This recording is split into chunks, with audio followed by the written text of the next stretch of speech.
Nita, your favorite diva, and I'm back. Go ahead and like, comment, subscribe. Let the diva know you stopped by.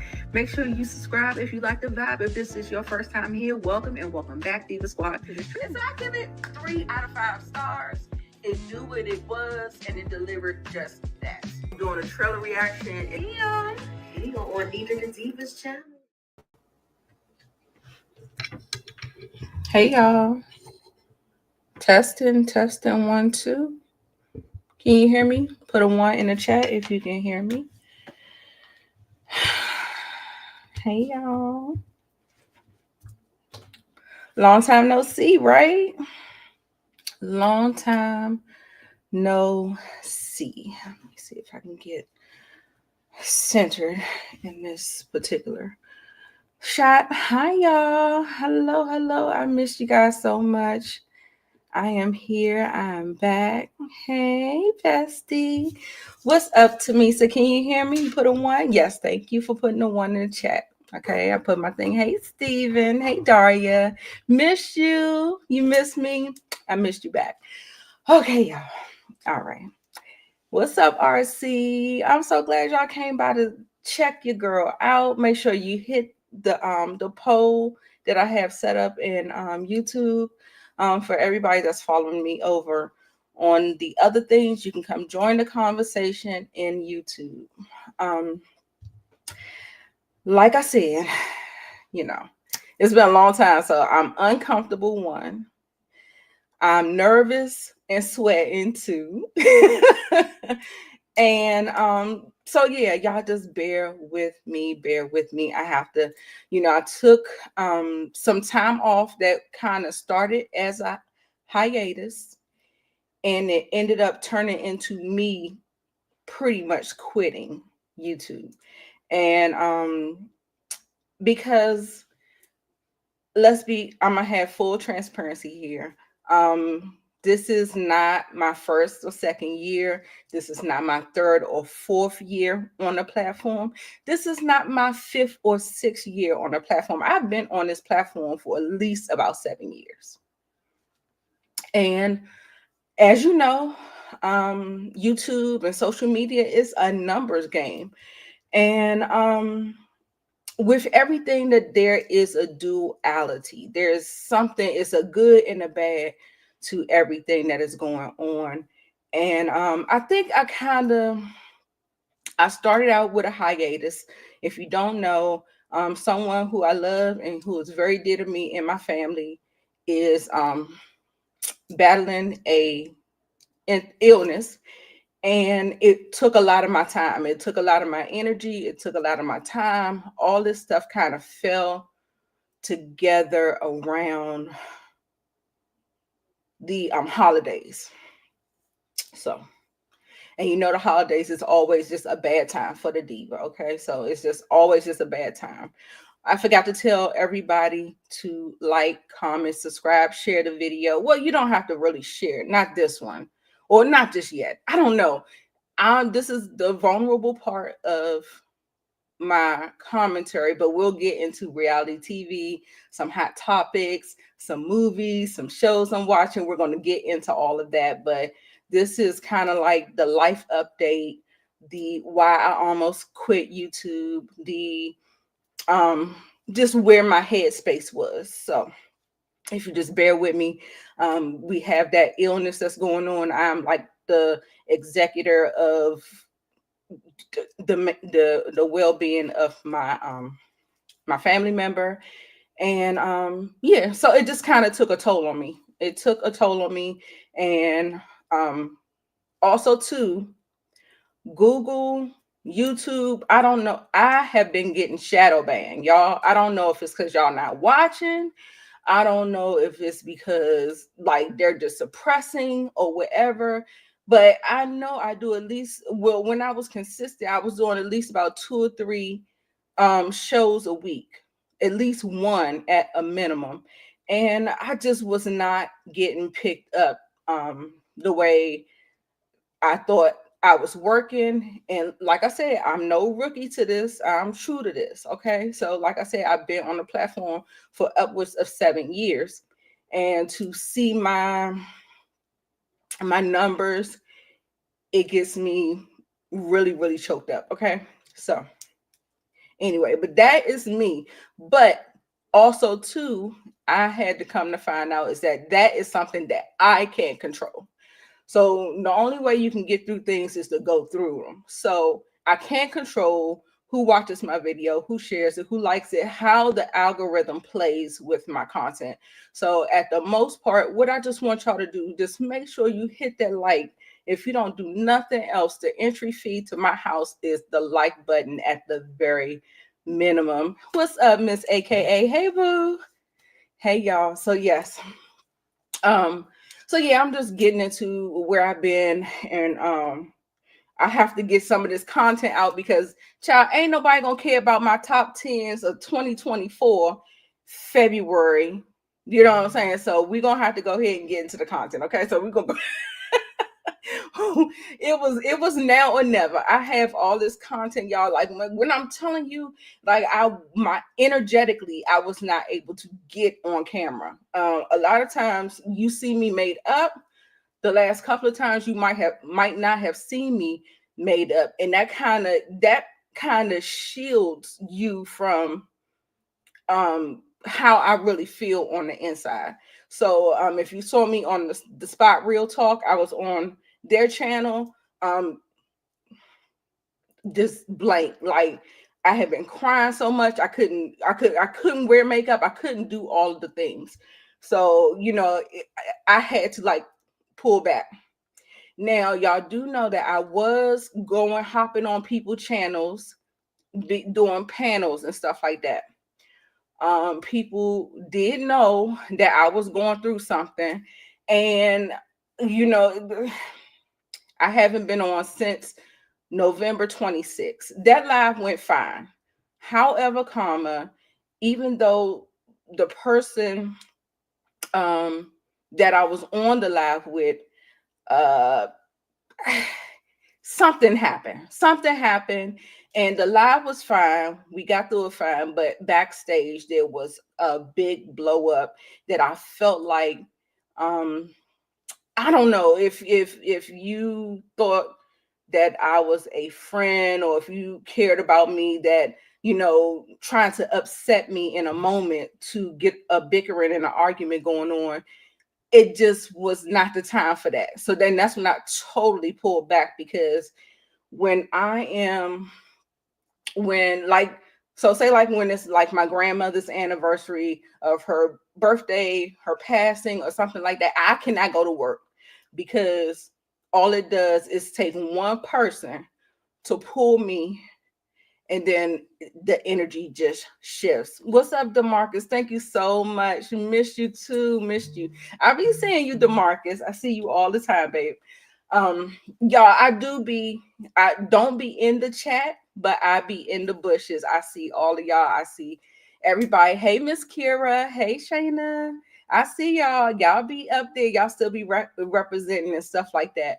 And so the thing was about it is that once I realized that, you know, I just didn't understand how it happened, how we were just like going at it, and I was just in the video saying that I needed some grace. I'm not feeling up to this, but y'all make me feel better when I come on here and I talk to my community. I feel so much better. And then after the cameras go off, and then we're sitting up here arguing.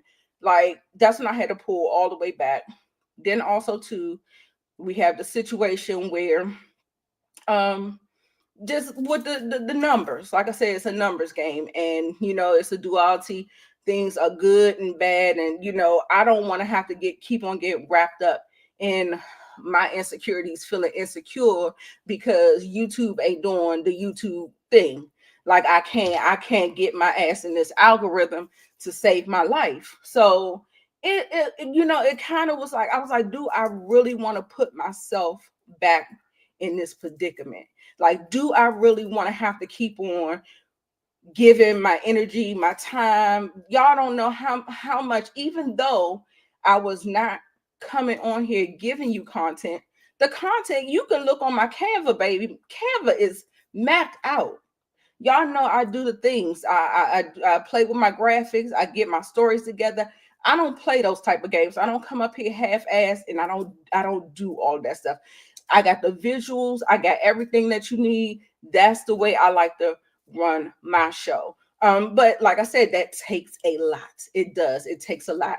And when you don't see the benefits, like you don't see any growth or anything like that, it kind of gets to you. And so all I knew is that I was just like, I can't. I had so much going on in my home life. Thank God for a beautiful work life child, this orange Cheeto trying to fuck the thing up. But I refuse, I rebuke him. Luckily, I'm not in the executive branch of the government. So hello, hallelujah. But at the same time, my work life is fine. My home life, yeah, well, it has its ups and downs. I have a child with autism, and that comes with its own barriers and stuff like that. But this is supposed to be fun. I want to do this, but then there's so many different things that you got to think about when you're doing YouTube. And like I said, you don't want to just be doing it for nothing. And I hope y'all understand where I'm coming from with that, because I'm telling you, like I said, I don't half-ass you. I try to come here like the memory might be a little bit off, but I got it. It's somewhere in these damn notes. You know what I'm saying? I'm gonna get it together. Yes, right, right. Did not have it was hard. It was hard. So yes, I just wanted to hey Santana, what's up, boo? I just wanted to let y'all know, yes, Raising Canaan, y'all, we didn't get a trailer, but we did get like the date. So that's March 7th. We're all looking forward to that. Hey, Mia, I knew it was you, boo. I couldn't think of your name, but I knew it was you when I saw Santana. Hey, Mo 69. Like I said, I'm always there in the bushes. Sometimes I talk, sometimes I don't, but I be in there. I make sure I do the things for my fellow creators, Miss Kira. If it's hashtag replay, I'm liking the videos, I'm doing the things or whatever. So don't think that that's not the case, even if you just don't see me. A lot of times I do be out. I still have to get things done or whatever. But yeah, I am going to try to be a little bit more consistent with the channel.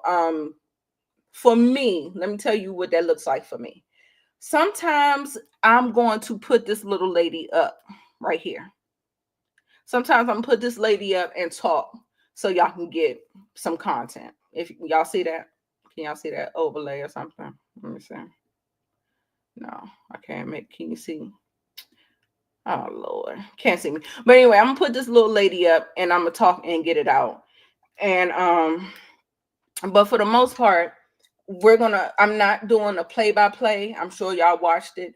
I'm gonna be talking about people, storylines, things like that. We're gonna be talking plot points, not really like verbatim what somebody said. Okay. The only time I'll end up doing that is because I know y'all, not y'all, but y'all, people be playing thinking that just because when you interpret something, that's not what they said. They said something totally different, and y'all took it all the way somewhere there. So sometimes we gotta pull it back and make sure that we're all on the same page. So I'm just gonna be talking about things, and that's what I'm going to do really quickly as we get into our hot topics. I'm so sorry I scheduled this live at the same time Rodney the Voice with Dr. Heavenly. Y'all just go ahead and hold on with me, and then we'll go over and chat with Rodney or catch him on the replay. But thank y'all for being here. I just saw as soon as my stuff was getting ready to go live, I get the notification. I said, God damn it. But anyway, hey, Reek. Yes, boo. Yes, you made it. I already talked about the life update, telling you how I really was kind of in a funk and really down and stuff like that. But we're going to try to get back into the groove of things, and we're just going to keep it pushing. We're going to keep it pushing. Like I said, I had to work through some of them things where I can only control myself and I can't worry about what the algorithm is doing for me and what other people are doing for me and stuff like that. I just have to show up for myself. And so with that in mind and that being the thing, let's go ahead and get into My avatar looked like Cedar from BT. Oh my God. Yes, yes, yes. Okay. Hey, Tamika. Yes, y'all. Tamika, girl, Zatima. That's all I gotta do is say Zatima. Okay. A mess. A mess. Hopefully, yes. Yes. Yes. Life be life. And so yeah, we're gonna go ahead and get into some things without further ado, y'all, because while I've been on hiatus, a lot of things have been going on. Y'all, do y'all want to talk about reality TV or do we want to talk about hot topics? Which one? Look, bring back. Which one? Y'all want to talk about hot topics or y'all want to talk about a little bit of reality TV as I go through hot topics? Okay. All right. Cool. We can do that. We can absolutely do that. Okay, y'all. So y'all do know we're gonna talk here. We're gonna talk about the reality TV and everything. Um, so talking about hot topics, Wendy Williams, this interview, I felt like it broke the internet. The interview with the Breakfast Club and her unlawful conservatorship. Now, y'all know me and Moochie, we covered, and I believe Lamont's wife covered the first documentary and a movie that me and Moochie covered this kind of unauthorized one. Yikes. But we had to come here and see and talk about this unlawful conservatorship. Now I do free Wendy. It's hashtag free Wendy over here, y'all. I do not think that I think it is unlawful. I think it is nasty work to have her incapacitated like that, taking her money, everything that she's worked hard for. I mean, that woman had some money.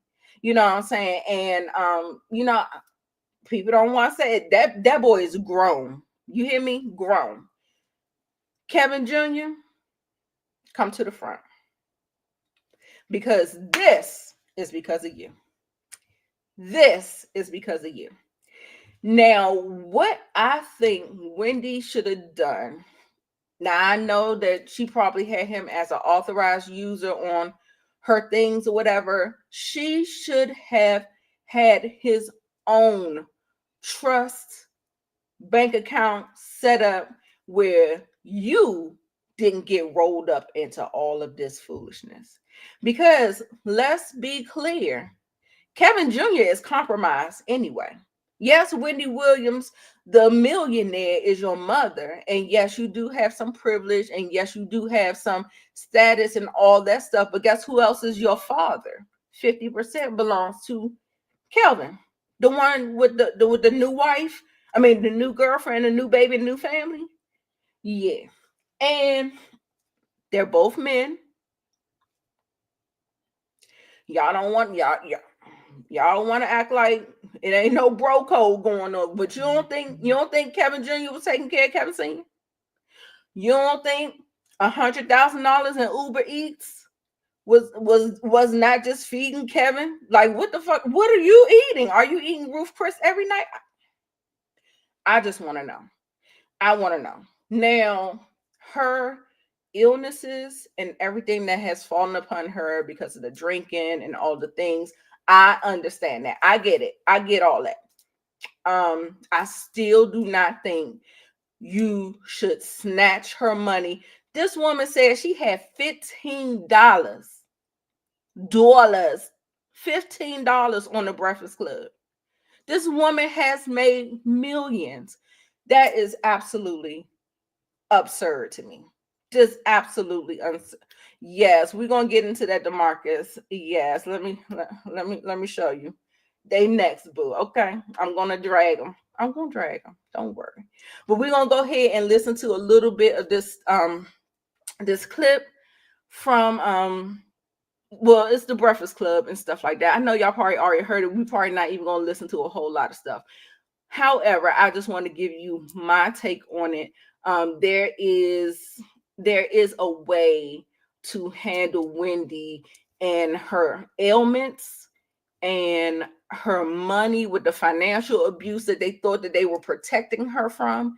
Like, you can't protect me and then I'm still sitting up here saying you wronging me. Like, you're not protecting me. If, like, they got this woman, when I tell you, they said they had this woman in like a like four walls, and she only got a window to look out of. Then she had to buy a big screen TV. They done took the woman's cats and sold them or gave them away.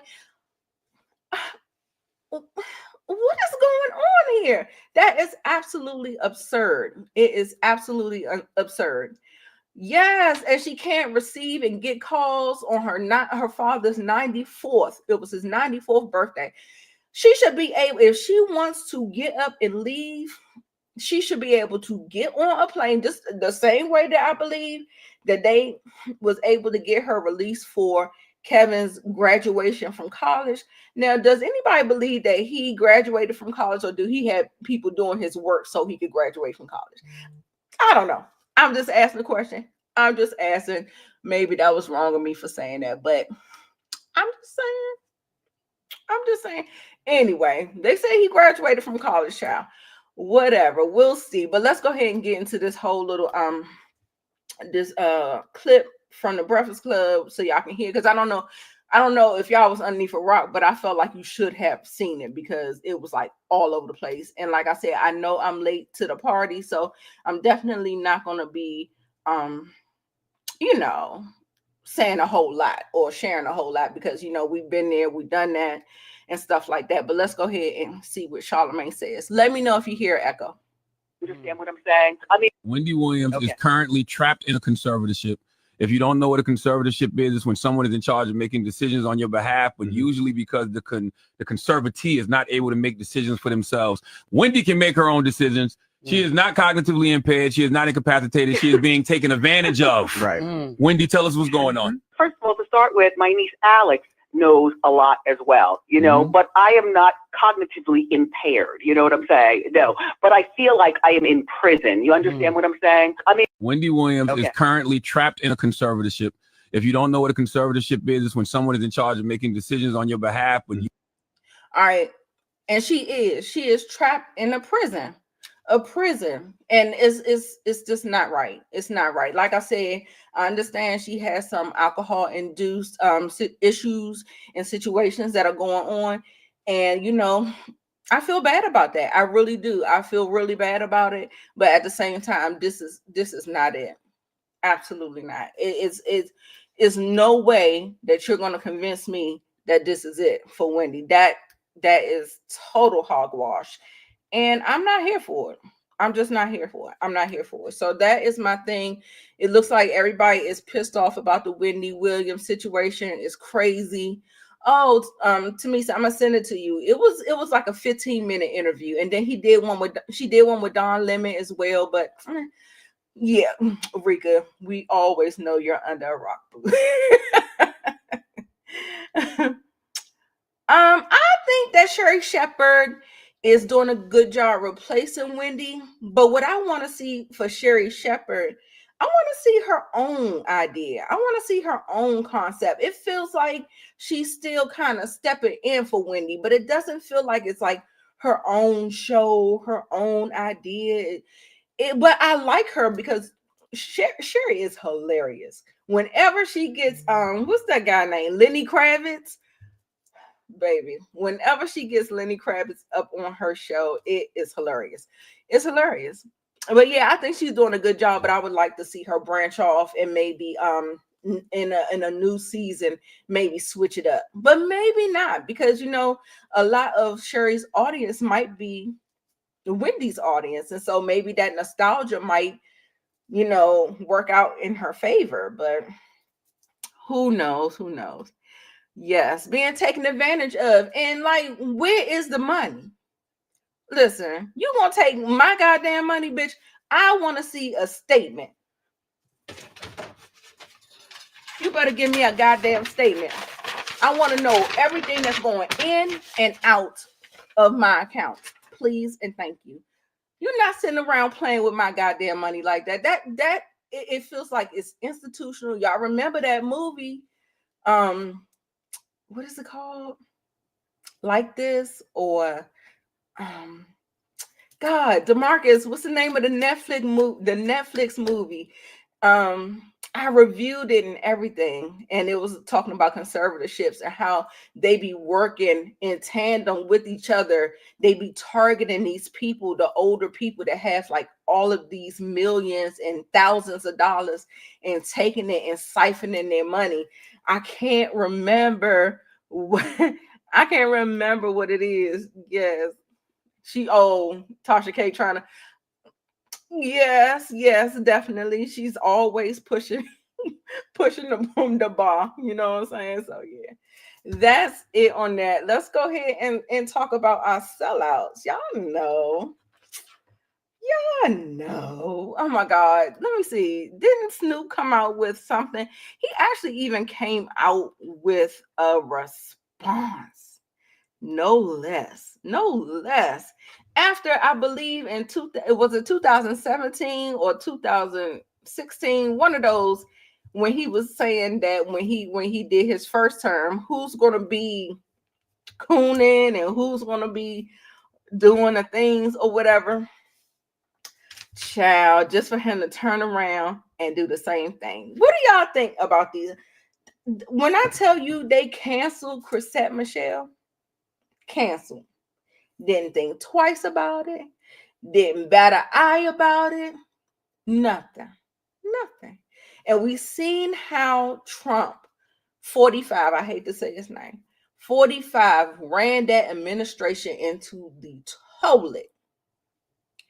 And then for him to come back around, and y'all, I don't know. Did y'all hear him confess to rigging the computers in order to win the election, y'all? He said it.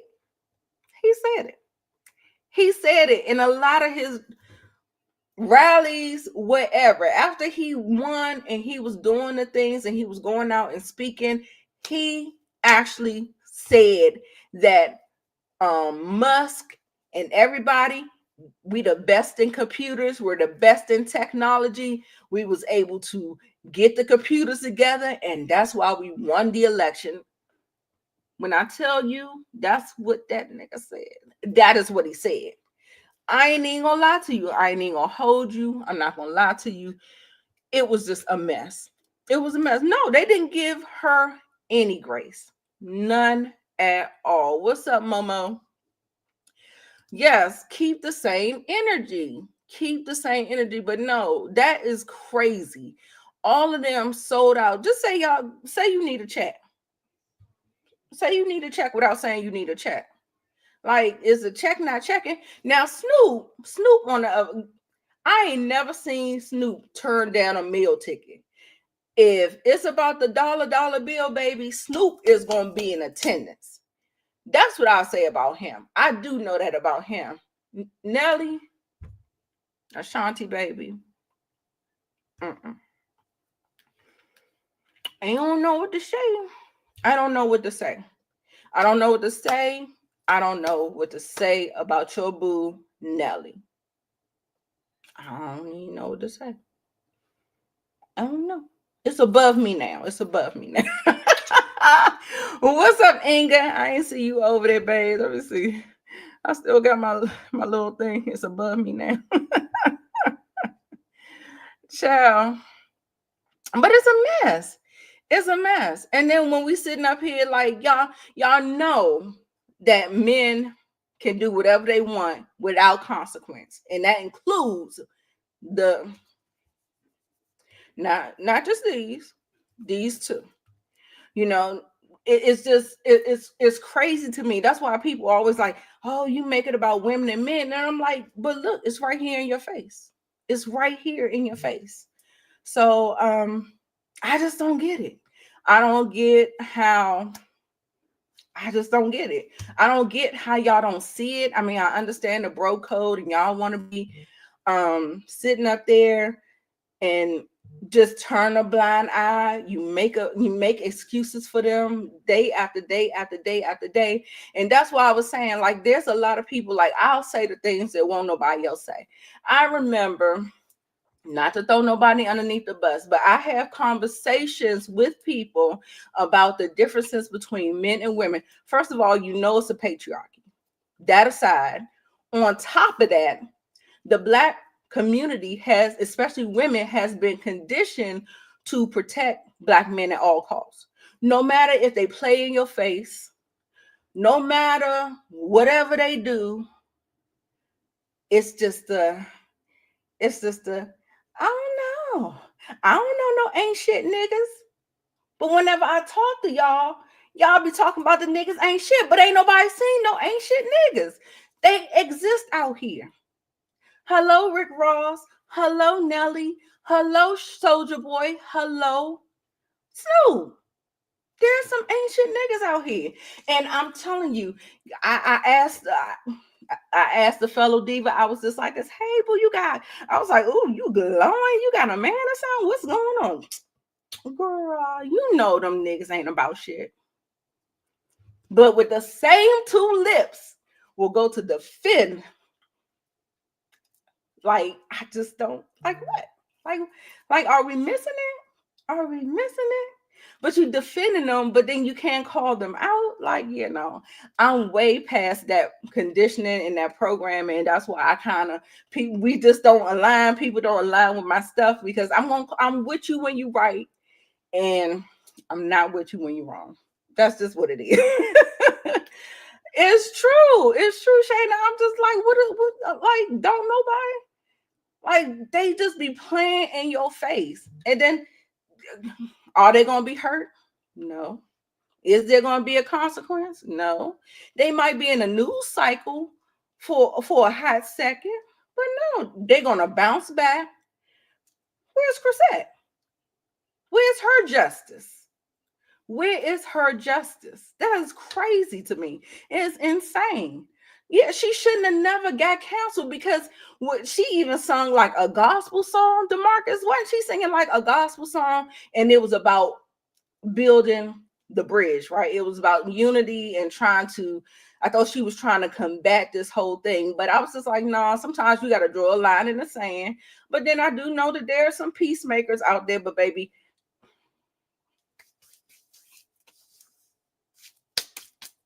okay, no. Hey, Mo. Yes. No, yes. Please don't sugarcoat it. Don't. Okay. The Inga says the thing with Snoop is probably a little different. His homeboy, who is the founder of Death Row Records, Harry O, was pardoned by Trump, so probably Snoop had to do it as a favor for Trump. Okay, boo. I ain't got nothing. Like, I ain't got nothing for it. At some point, like for me, like I feel like your integrity is kind of wrapped up in certain things that you do and affiliate with and people that you deal with and stuff like that. But like I said, Snoop, he don't never turn his hand down to no money, baby. When I tell you, like, I don't know if he's smoking it all, but I feel like Snoop should be one of the richest people. Like, we done seen him. He's done crossed over with the white folks. He done had his hand in every little thing. Unless he has not been investing his money properly, he been smoking it all up. That nigga should be rich, and he should be able to have a little bit more integrity in the things that he's doing. But the fact that he's going to backpedal, and I was looking on the Jasmine brand to see if I could find his statement where he was trying to, kind of clap back at the backlash that he's receiving, and I don't really see it. But we do know that he did say something, and whatever he said was some bullshit. At the end of the day, it's some bullshit, and I mean, it just is what it is. And so you just gotta kind of let those people be where they are. But let's try to keep the same energy. That's all I want to say. Just keep the same energy. Yes. Right. Worth over $100 million, baby. What is going on? What's tea? That's what I need to know. But anyway, all them, the Soldier Boy, look, none of them surprised me. None of them at all. At all. It's par for the course. But what are you going to do? I ask you. What are you going to do with your faves, Rick, Nelly, Soldier Boy, Snoop, the rest of them. Oh my God. When I tell you Tariq Nasheed, oh my God, I don't know if y'all follow this man. I can't follow him no more. He was cyber slurping Trump's nuts too hard for me. Can't do it. But he has a big control over the Black community. He established that when he came out with his little documentaries and stuff like that, and he came on the Breakfast Club and he blew up his reputation. But that's what I'm saying. Y'all be following these Black men, girl, they will lead you off a fucking cliff. Do you know that since this man been in office a total of maybe 7 days, how much chaos and confusion this orange Cheeto has ripped America into? It's crazy. It's crazy. And it's just like, I don't even know what to say about it. I just can't. I just can't. Oh yeah. He's saying you being mad and stuff like that, child. girl, hard from the back. I'm like, I can't do them. What y'all say about y'all men's over there? Y'all okay? I ain't okay. Fuck them niggas. All right. Listen. Stranger danger. Y'all know I've never liked DJ Academics. This nigga is the most bitch made nigga I've seen in a long time, that has like a huge following. And when I say huge following, you know, I mean, I understand like people like the Joe Buttons. I wonder if people like Joe Budden don't follow him, but maybe because he has his own podcast and they kind of talk about the same things, that maybe somebody puts whatever DJ Academic says on Joe's radar. Because I don't see him following him like that, because I felt like they kind of did their falling out some time ago or whatever. It was just a mess. So yeah. Oh, I don't have a slide for Tabitha, but I will. Remind me towards the end. Let me get through these segments. But I will say something. I will say something about Tabitha. And I understand. I have two minds on it. I can see both sides. Not that I got two minds. I can see both sides of what's going on there with that. But I will definitely I think, yeah, they did fall out. But I do know that Joe, every now and again, maybe it's just when the things hit the blogs like this, because I do know that he does kind of circle back to him sometimes in his commentary on the podcast and stuff like that. Girl, right. You can't stand them. I cannot stand this Tom and Jerry looking at. Shout out to Erykah Badu. When I say my girl Erykah Badu, she hit that thing on the head. Nigga looking just like Tom and Jerry. Oh my God, he's always been trash. And if y'all don't know, let's see if I can find it on the Jackson Brand. If y'all don't know, it's disgusting. And because it's disgusting, I may not play it, but I do want to play a little bit of it if I can find it, because these are the things, like, you know, you think your children, your young, I have a 15-year-old, you think they're playing video games, and there's a full-blown adult socializing your child in his ear. And that's why I say, you know, a lot of times people want to blame things on their parents, but no, they go out into these streets and they're socialized by the community, by other Black men who are there to your Boosies of the world, just these people like your academics, these weirdos. They will get in their ear. They're listening to hip hop. They're watching Power, all of the things that glamorize and like this street life and stuff like that, where these young kids don't really have it. But kudos to him, because he told him, the 15-year-old boy that he was talking to on the live stream, the boy told him, "You trying to groom me?" I said, "He said it?" I thought somebody in the comments said it, but when I heard the little boy, when he was conversing back and forth with DJ Academics, he actually said, "No, dude, why are you asking me these questions? You trying to groom me or something?" And I mean, just disgusting, just disgusting. So you have to be mindful of what your children are listening to, what's going on in these headsets and stuff while they're on these video games. You know what I'm saying? So it's just rough. It's rough. It's rough. So I still don't see DJ Academics. I feel like it didn't happen that long ago. But child, when I tell you the Jasmine brand, she posts like 20 stories a day. So I'm not surprised that I can't find. Here it is right here. Okay. All right, let's see.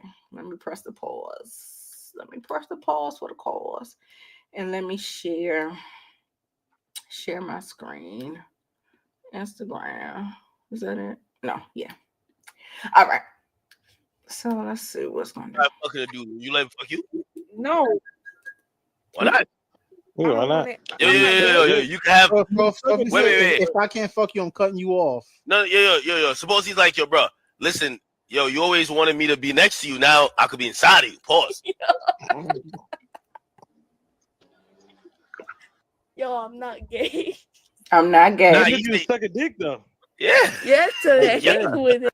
If Max said he wanted to try fucking a dude, would you let him fuck you? No. Why not? Yeah, why not? Yo. You can have. Bro, Wait. If I can't fuck you, I'm cutting you off. No, yo. Suppose he's like, yo, bro. Listen, yo, you always wanted me to be next to you. Now I could be inside of you. Pause. Yo. That is. Yo, I'm not gay. Nah. That's quite disturbing, y'all.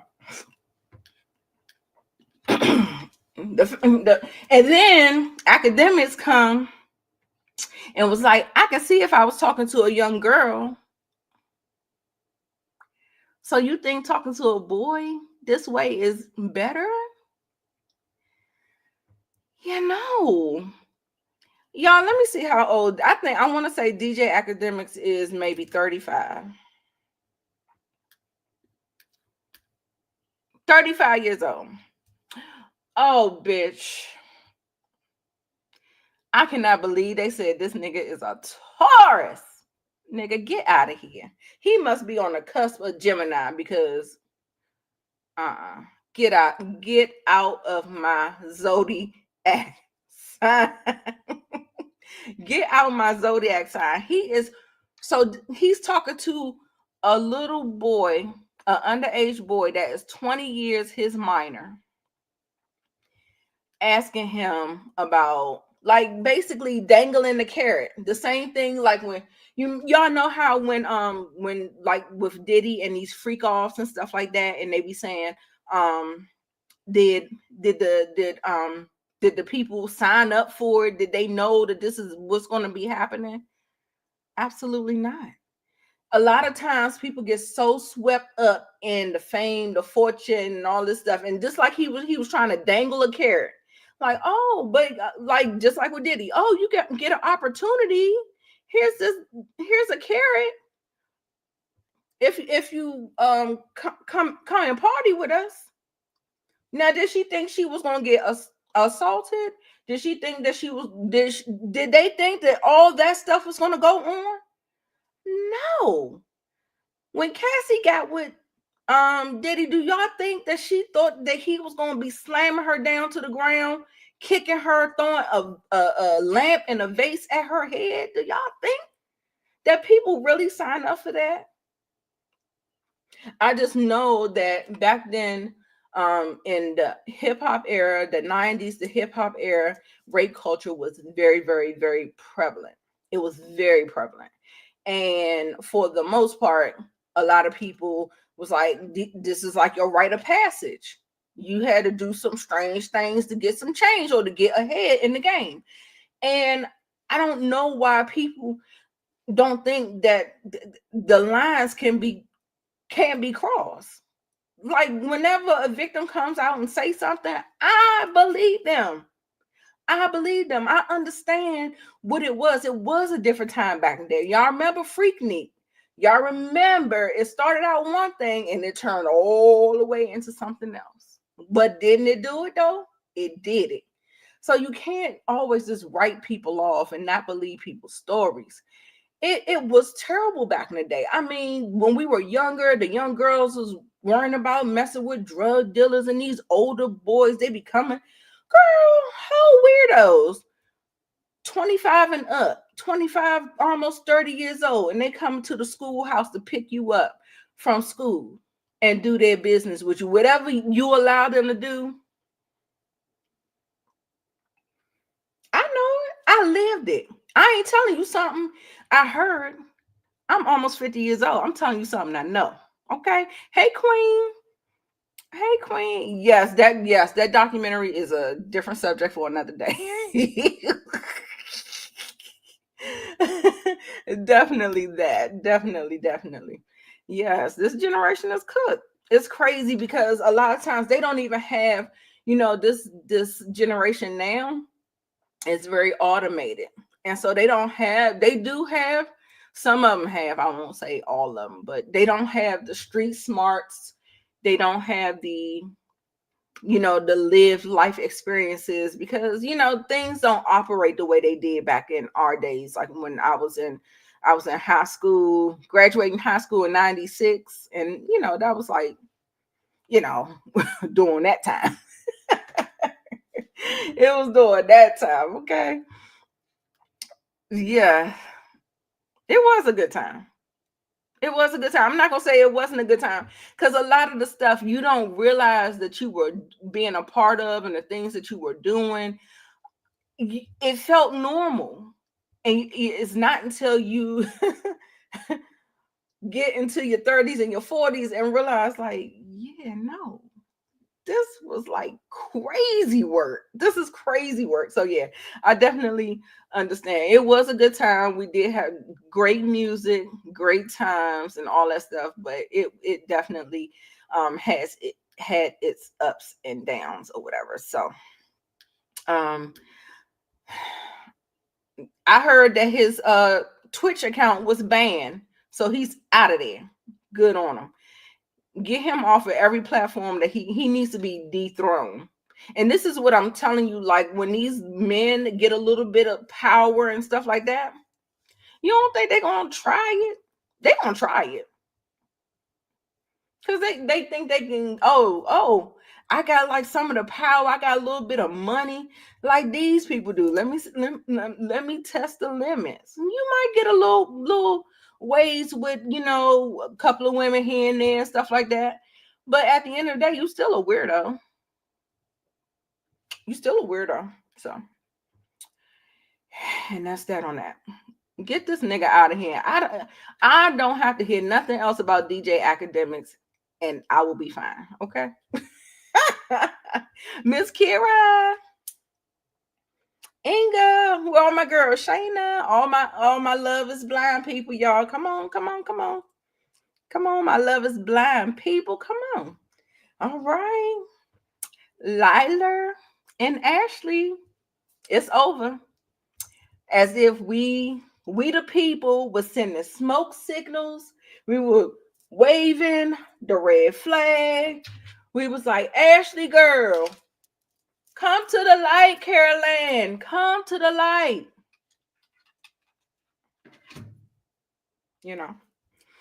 And like you say, some people, they don't believe shit stink.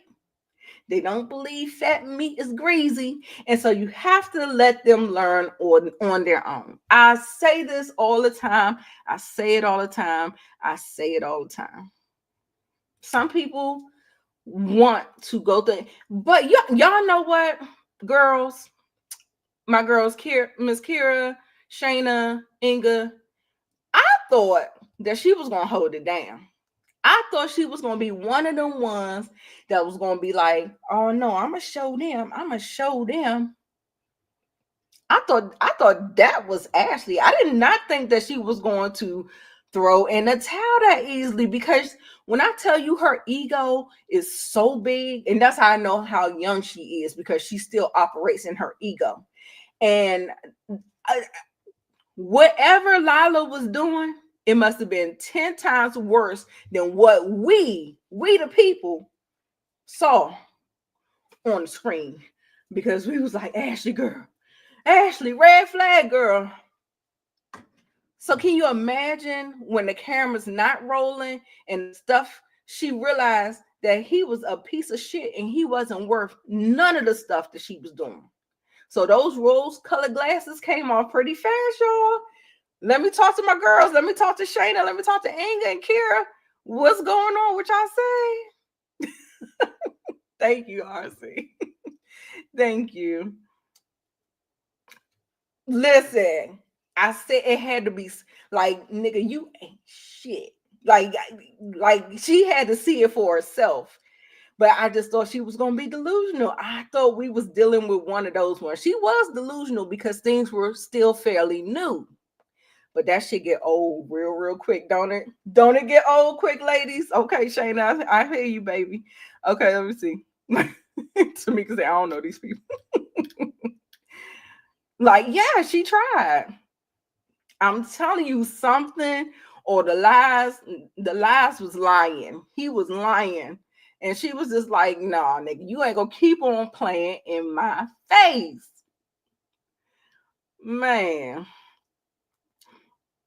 I really wish at this point they would take. I don't think so. I mean, I hate to see our Black women, but as long as they keep on signing up for it, whatever. But I just hate to see our Black women up here looking crazy. A lot of times, I kind of stumbled down this because I was like, I really wasn't into the whole relationship kick either, Inga, because I wasn't watching. But I was like, God damn, this shit is trending every goddamn week. I said, let me see what Love is Blind hitting for. Now, I think I just said I was going to do Ready to Love because that's mainly us. But Married at First Sight, I'm still not giving that a try. I don't do Love After, I don't do none of those ones. But I do get into Love is Blind just because I ran down the rabbit hole.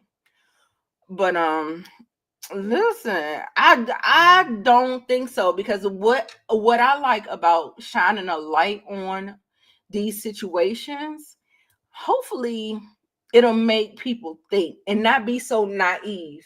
I think our younger girls and younger women, they're so naive. Like I feel like when you watch these shows, you see the playbook. Like I see it. I be like this, no.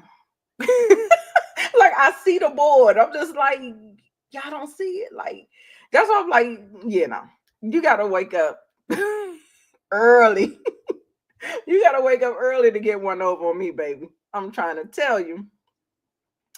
Yeah, she signed up. Listen, she signed up to be the fool, and that's just, hey, Bill, how's Rodney's live? Tell me about it. I need to get in there. But yeah, I think it takes experience to see the mess. And that's why I was like, maybe it's good for people to stand outside and see it, so that maybe it can, like, you can get the experience without even having to go through it.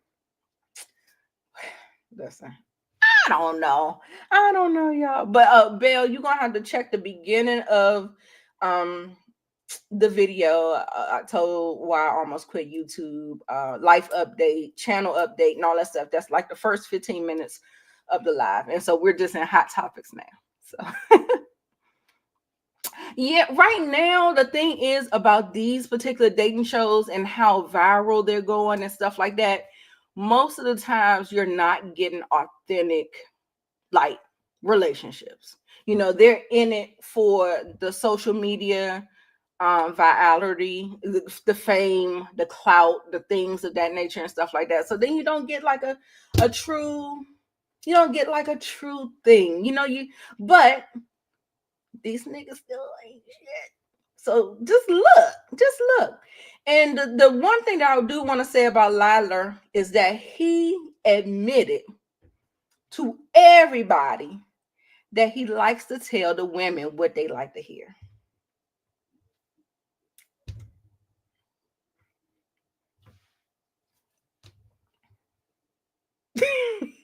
Like, what are we supposed to do with that?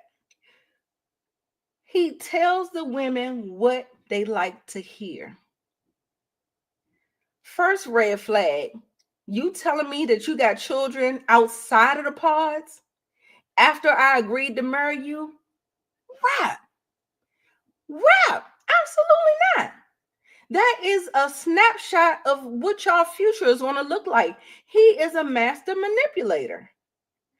Cut him off at the knees. Like, no, we're not doing this. Oh my God, DeMarcus, I did see the pop the balloon. With that damn Ashley Larry. Oh my God, Glow. They distributed. It was hilarious. It was hilarious. Oh my goodness.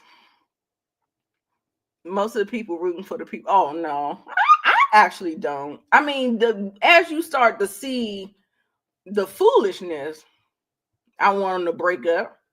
But a lot of times in the beginning, you get full on fantasy, everything. But it be like, it do be telltale signs. It be telltale signs that they be ignoring.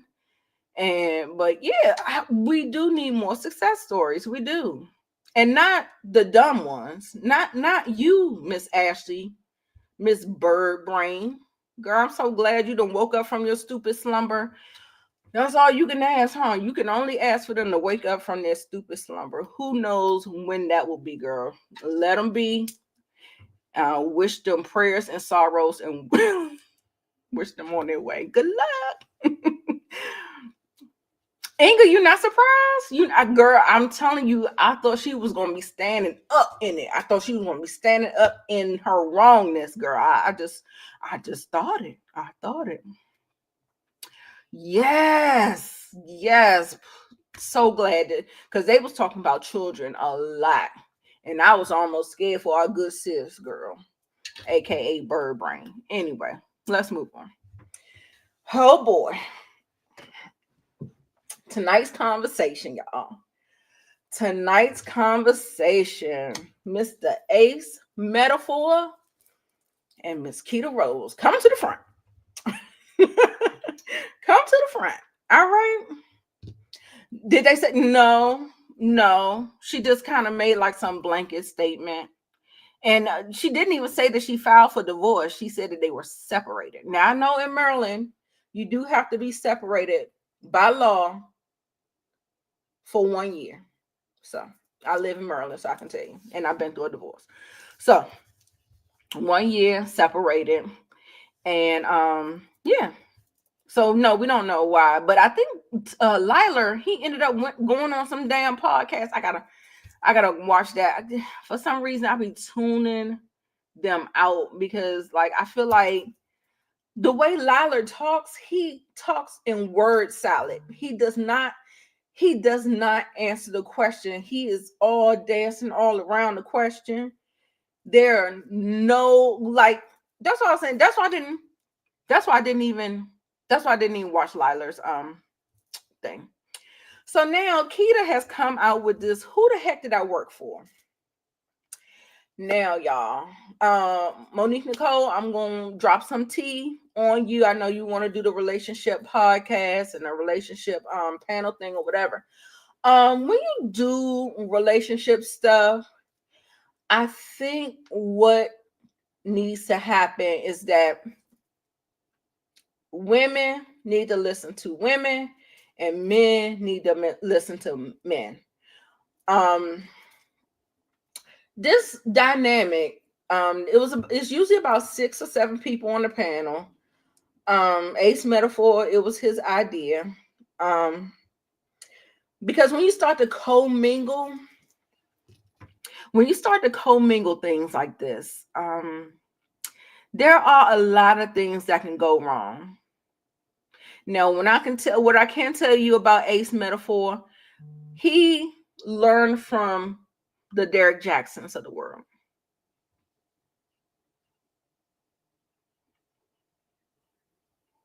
He did. He learned from the Derek Jacksons of the world. Yes, there are men who will absolutely step into the space of saying everything that men do wrong and women should look out for. However, oh, Instagram. Okay. I hope my Instagram people come on over to YouTube anyway. So it was over an hour. It's something about that whole dynamic. He's making a whole lot of money. He's saying the things that women want to hear. I found Ace metaphor in tonight's conversation through Keita Rose.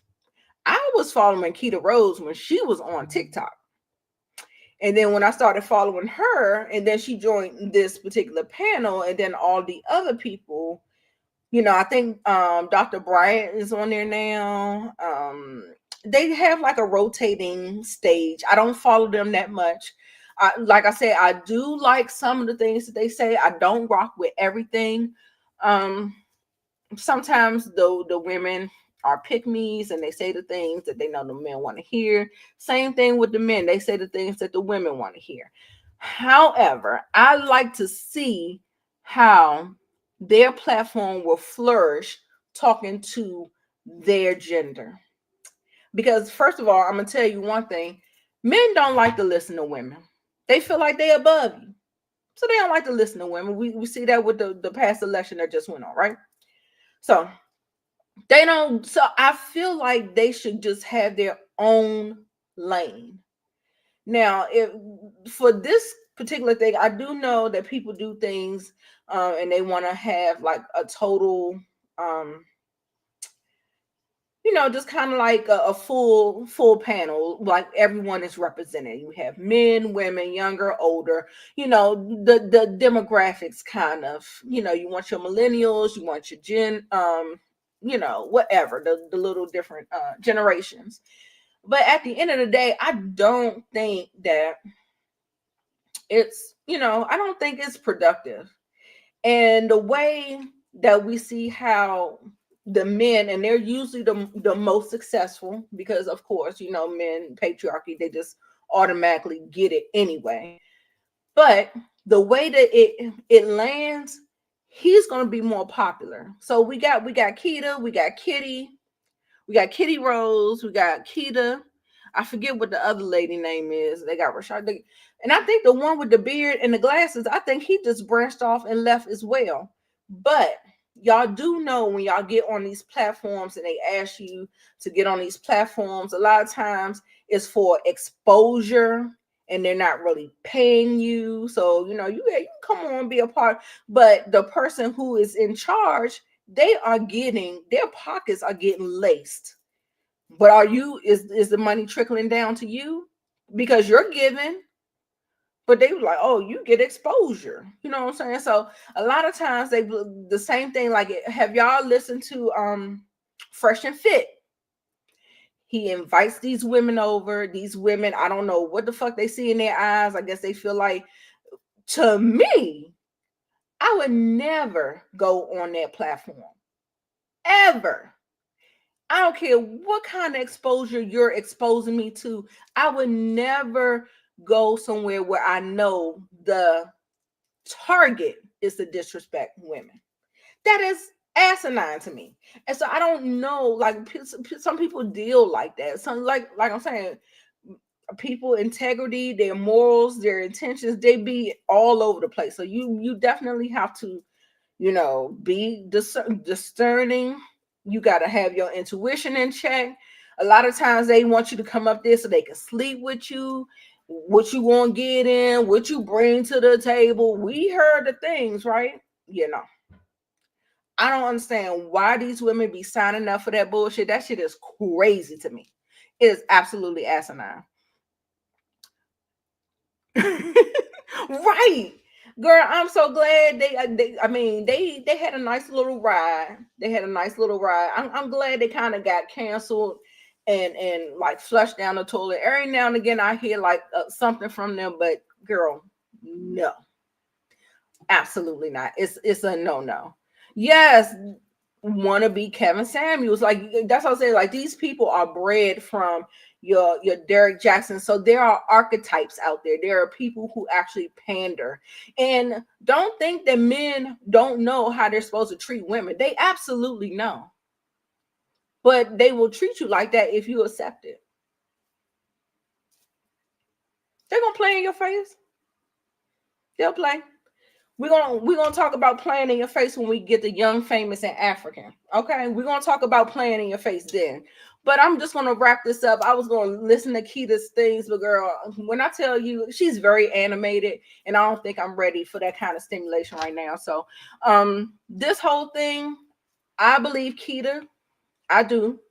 I believe Keita. I listened to Ace Metaphor. He did not provide one receipt that he paid this woman her money. She's saying that she was slighted some money. She also said, I'm just going to give you a couple of facts. She also said in her live that Ace Metaphor does not like to talk to women.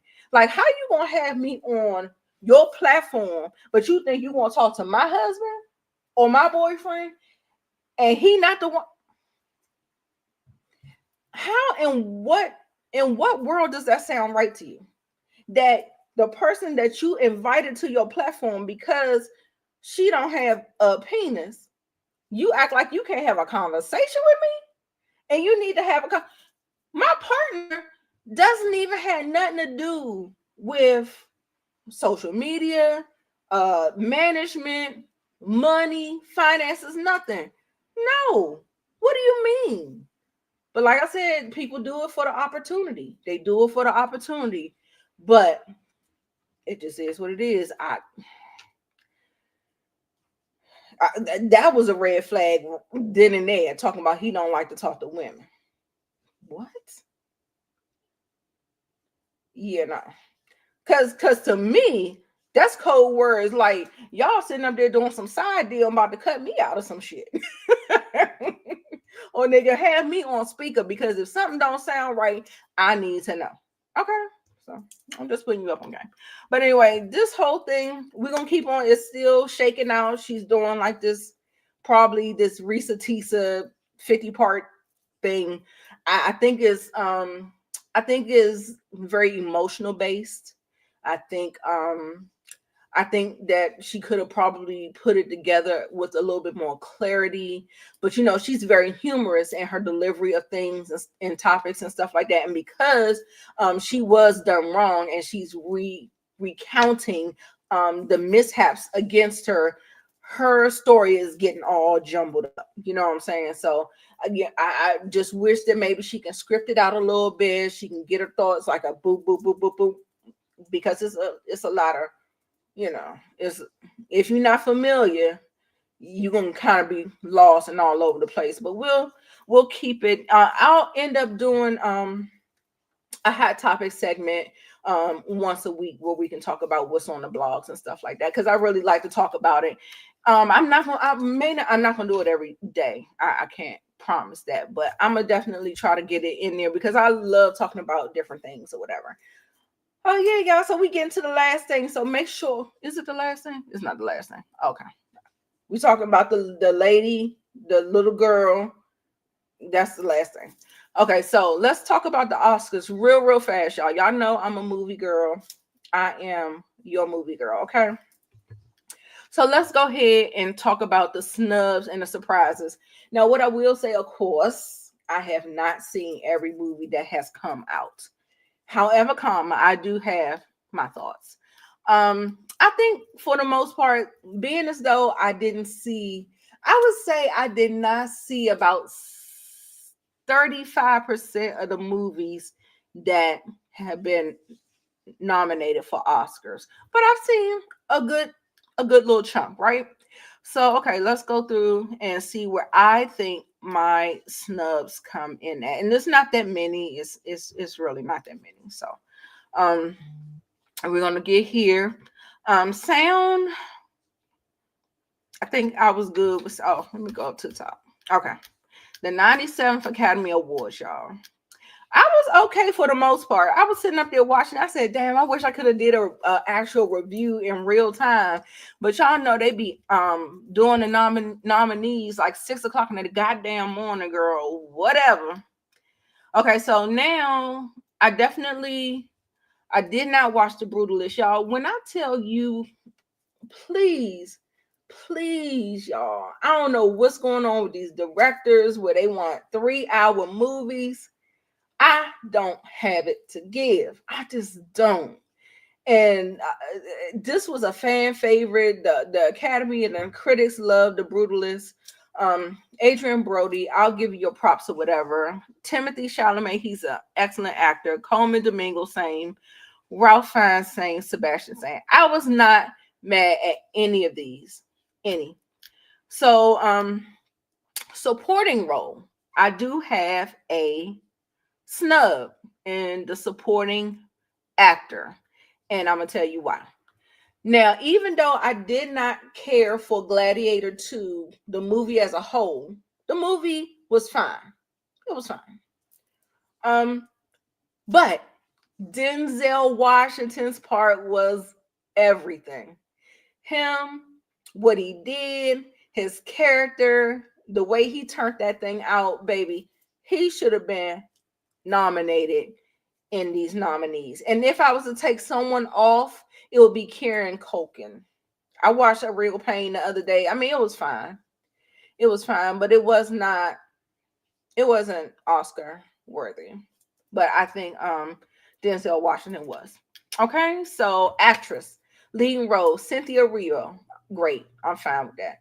Now, this Amelia Perez, y'all, I don't know what the critics are looking at. I don't see what they see. I kept trying to watch it. I was just like, what is this? Like, Mikey Madsen, I'm not mad at that. Demi Moore, definitely not mad at it. Fernanda Torres, I didn't see I'm Still Here, but I definitely want to check it out. But you know who I want that to go to? Miss Cynthia Erivo. With Mikey Madsen, Mikey Madsen for Honora, she may be, even though Wicked was such a box office hit, I think it might take it because it was the popular movie. But Mikey Madsen and Honora was phenomenal. Okay. Hold on, let me get to y'all comments. I'm sorry. I need to see y'all. Yes.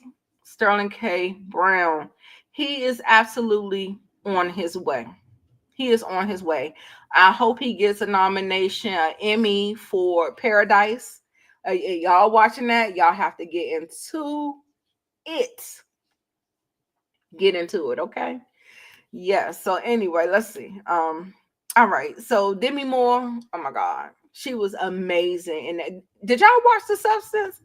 Y'all should watch The Substance. Wicked was good. Okay. So actress in a supporting role. Okay, I'm here for Ariana Grande. Like I said, the rest of them, I ain't got no qualms about it. I don't. I think they could have put the younger actress that played in The Substance. She should have got a nomination as well.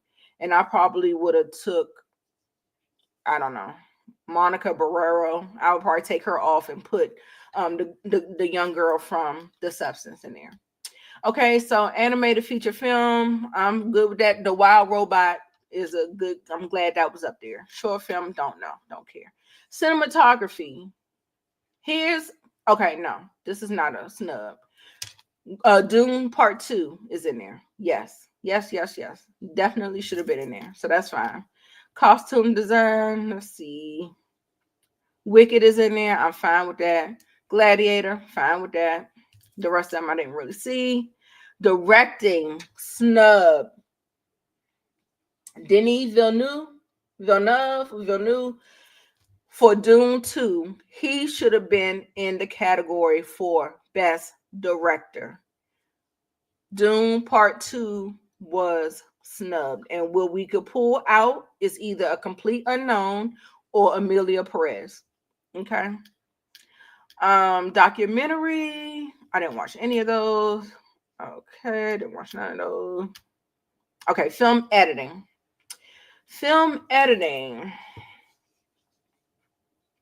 I think Dune Part 2 is snubbed again because of the action that is going on in Dune. Film editing definitely should have been Honora. No, no. I know everybody liked Honora. Honora was great. Watch it when you get a chance. Sean Baker, fine. Love him. Love his work.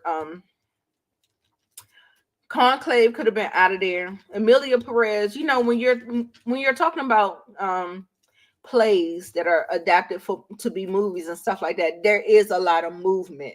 So I'm glad to see Wicked there. I'm glad to see Emilia Perez because it probably did require a lot of work, just like I think Dune 2 did.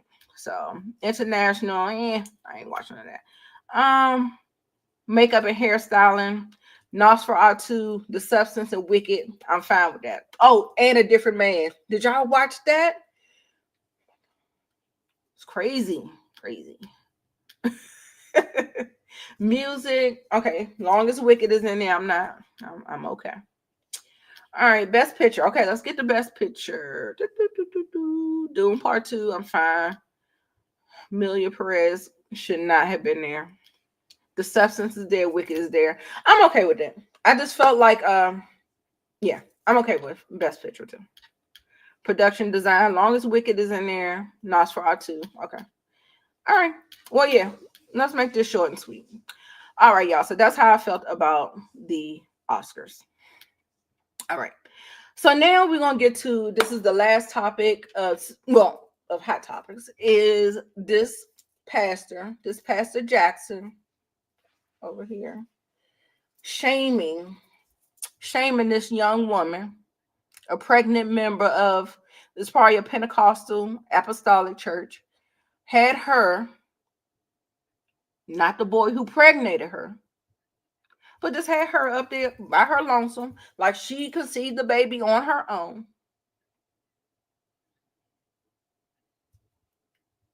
Yes, paradise is good. It is. Check it out. Y'all, are y'all watching Dexter? We're going to talk about shows when we get through the reality TV part of it. They had you know where all this starts from? You see over there in my picture, the Adam and Eve up there. The Father God religion is meant to demonize women and not men. And tell me that's a lie. Tell me that statement is not a lie. It's a lie. I mean, it's not a lie. This is the truth. That Father God religion, Adam and Eve, Eve they ate the apple.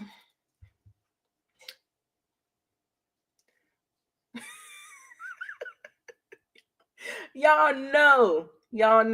And then here we go. Always shaming the women. Always shaming the women. Yeah, you watching Dexter too? It is. It's a little. I thought it would be more on point, Tamika. I thought, yeah, it did piss me off. And then he was like, "Don't y'all even think about giving her no baby shower either." I was like, "Well, goddamn, you ain't have to act like that."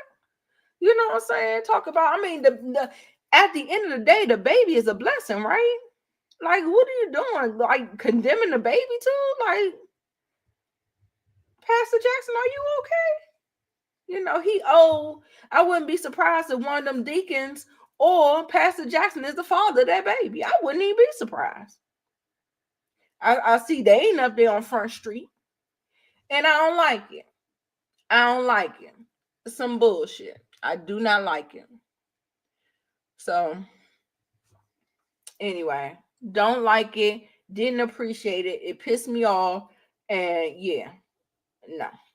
That's it for that. All right, y'all, we're going to get into our reality TV set. Oh, wait, DeMarcus, you wanted me to talk about something else, right? DeMarcus, what you want me to talk about? What we say? What we say it was that you want me to talk about? Tabitha Brown. Okay, Tabitha Brown. I understand her statement. I understand what she was saying. I believe because a lot of this stuff, yes, Monique, because a lot of this stuff is not organized. I feel like at the end of the day, you have free will to do what you will. It's not organized. I'm sure people are still shopping at Amazon. I'm sure people are still shopping at Walmart and Target. But I understand what she was saying. I definitely understand what she was saying. But there are two sides to this coin. What I will say is I don't think that there was anything wrong with what she said. I feel like when you start to take the how do you say it? Like when you try to, let's make it free will. If it's free will, if it's of your own free will, then I'm not mad at it. Like like you could just say it. I mean, I understand what she was saying. What she was saying, she basically was saying that, it's going to hurt the Black businesses that are in Target and all that other stuff. So what I would say to her is that she would have to, get her own website popping, kind of make it exclusive and stuff like that. But a lot of people are really disappointed about this DEI rollback. And I don't think that you should shame people who want to participate in the boycotting of things. Like I said, most of the time when you do things like that, it doesn't really make a big impact because everybody is not on the same accord. And everybody's not going to be on the same accord. Everybody is absolutely not going to be on the same accord. When has the Black community or any community, well, not any community, but when has the Black community ever been on the same accord? It is infighting. It is everybody for themselves, everybody individualist. No, it's nothing about community. It's nothing about togetherness. It's nothing about it's so divided. So, like I said, I just feel like most people, you should do what you want to do. You should do what you want to do. And I feel like that she shouldn't have, like, I can't tell her what she can do, but I just feel like she shouldn't have shamed people to try to get them to kind of still support something that they're trying to take a stance in. That's just my little thing. Like I said, you should always leave it to free will. Same thing. Like I said, I'm not a supporter of Chris Brown. However, I did go to a Chris Brown concert last year because it was a present for my significant other, which that's their favorite. You know what I'm saying? So it all comes down to choices. But no, am I streaming? No. Am I buying? No. But that was a birthday gift, and so be that as it may, sometimes it just works out that way. And like I said, people is probably still listening to the PDF file that's in Rikers, Mr. Kales, probably still listening to his music. So I mean, it just is what it is. You know what I'm saying? So, I just wanted her to not shame people for, the stance that they take. I understand what you're saying, but at the end of the day, I just feel like, if people think that their stance is gonna make a stance, then allow them people to do the things. You know what I'm saying? So, but like I said, at the end of the day, I felt like it was like a decision that she had to make for her. I mean, that, people have to make for themselves. Okay, so Miss Kira says she addressed all of that. She has a website. She's in other stores and sites. I think the bottom line is that it will hurt the Black brands. But yes, do what you want. Yeah. And that's what I said. Like, I see both sides, what she's saying. And yeah, unfortunately, that's one of them things that, one of those risk factors that you got to kind of keep in mind when you got your business plan out there. Like, what are your risk factors? What if there is a boycott? What if there is a blackout? What if our whole economy collapses due to the orange Cheeto? Like, we don't know. We cannot say. But at the same time, I just don't shame people for their choices and stuff like that. So you don't feel like she's shaming anybody? Okay. Do what's best for you. Okay. Maybe I didn't get all the way to the end. But yeah, I mean, I could see saying that too, but it's like, almost kind of like, I don't know. It kind of felt like a guilt trip and do what you want to do. Does that make sense, Kira? What I'm saying? I'm not saying that, two things can be true. She could have said that and she could have said that, but what I heard and what it is. So, I mean, like I said, I hear both ways. So I hope y'all don't think I'm speaking double speak and talking out both sides of my neck. But at the end of the day, I just feel like, yeah. Would you say that Tabitha Brown and the other entrepreneurs is canceled for this boycott on Target? No, no, I think it was very controversial. I did not see any Tabitha hate. I think I just heard people like when I listened to Blue Toulouse, Blue Centric, if y'all know her, and I just feel like that there was, one of those come to Jesus moments where you have to look at the other side of the aisle and stuff like that. So yeah, I don't think that they will, hopefully they will not be canceled. I don't know what kind of contracts they are with, because I know that they probably have to renew and do all the things. And hopefully that when your contract is up, that you can renegotiate or move on to another distributor, whatever. But yeah, I don't think it was long. Right. Yeah. It was kind of long. How long was it? No one canceling anything, girl. Not even. Right. Well, no, wrong messenger. I don't know if I would say wrong messenger. I know I felt like it was controversial. I don't think that I saw any Tabitha hate. I was hearing a lot of wrong road. I was hearing a little bit of that, but I didn't really see any kind of Tabitha hate or whatever like that. Yeah, they'll continue to support her if they like her products. Yeah. She has another year on her contract. See, obviously, I ain't listened to the whole thing. I'll be listening to clips. Because I don't even think I follow her. Okay. So yes, I want to talk about that. Like I said, I see both sides of it. Do what's best for you. That's all I can say. Yeah. So let's go ahead and get into. Okay, y'all. I know that we don't talk about Salt Lake City. We don't talk about these ones, y'all. But what I'm trying to tell you is that my Salt Lake City girls delivered this season. This season, A1. A1, y'all. A1. It was crazy. It was so crazy how good it was. It was. I don't even what are tears across the board. Child. Because I had my tens across the board thing, baby. I'm trying to tell you, these Salt Lake City wives, they bought it. Angie K, my favorite. Mary, my favorite. Y'all, Bronwyn, they were going at it. Hey, pretty girl. Thank you, boo. They were going at it. When I tell you that these girls didn't miss a moment, but the absolute, not my favorite part of this, like they were dragged. That season finale, when I tell you they was reading down for filth, baby, when I tell you they was cutting each other down to the white meat, baby. I can't. But my favorite, not my favorite part, but a standout part of this franchise was Mary, the only Black woman that is on the cast. And a lot of times when I start to watch these white shows, it's because they've added some color.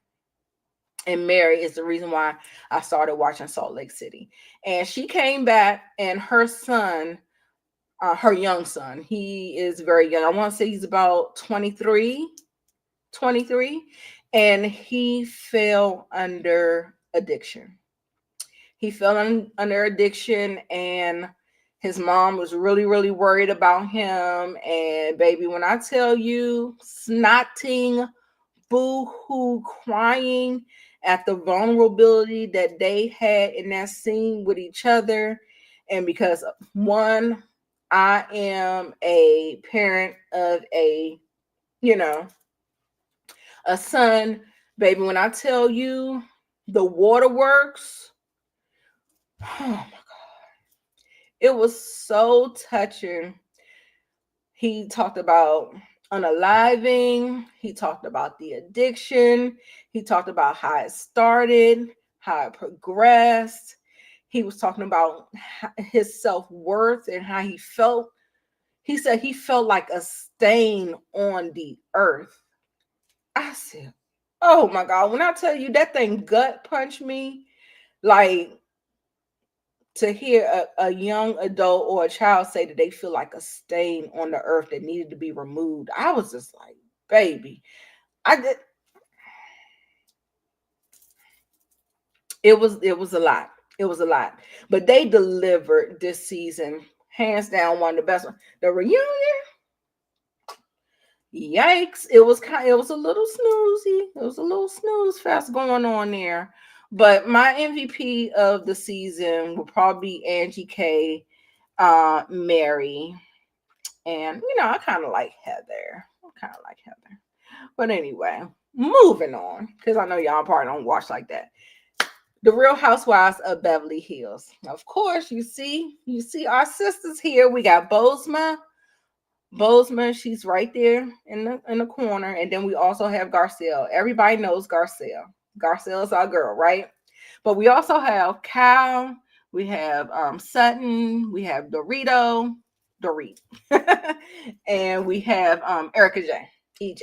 Okay, now y'all know everybody is not a fan of Miss Dorit, but Dorit is having a resurgence this season. Because why? Because her and her husband is getting a divorce. Okay. And baby, she's tired of people playing in her face, namely her ex-best friend turned nemesis, Kyle.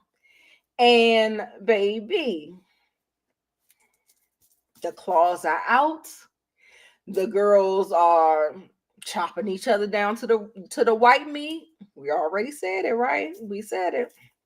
It's been crazy. Dorit been keeping her foot on everybody's neck, and I loved it. I'm sorry, I'm not a fan of Dorit. I have not watched since season 1. I think I jumped in whenever Garcelle jumped in. I want to say season 6. I'm a season 6, season 7 type of girly, so I don't have a lot of the history, but I do know Dorit was hell on wheels. I do know that. And I think that there probably is a lot of misdirected anger. I think she is really, really upset with her husband. And the grace that she used to extend to the girls, she's not doing that anymore. So if you come at her out of pocket, or you come to her like sideways, baby, not even a little bit. She said grace time is over, baby. No, I'm getting to it, Shayna. Was you over there on Rodney's live? Tell me how it is. I'm gonna watch it again. But no, we're about to get to it. Married to Medicine. Y'all, I used to love Married to Medicine. I think they did a disservice bringing Sweet Tea and Phaedra to the cast. Dr. Heavenly is doing way too much producing behind the scenes, and when you see the staff and the talent try to produce these scenes, that's when you lose us. That's when you lose the authenticity, where you're trying to make fetch happen and stuff like that. And I feel like because Dr. Heavenly teamed up with Carlos King, she has definitely picked up some not so good character traits from him. And I'll just leave it at that. Heavenly is still my girl. But yeah, no. The whole thing about Sweet Tea, girl, Kwai is not jealous of you. Jealous of you for what? I'll wait. Where's my crickets? Where are my crickets? I ain't got my crickets. No, girl, I ain't got the crickets, but I got this. Nobody's jealous of you, Sweetie. Nobody's jealous of you. You got her old house.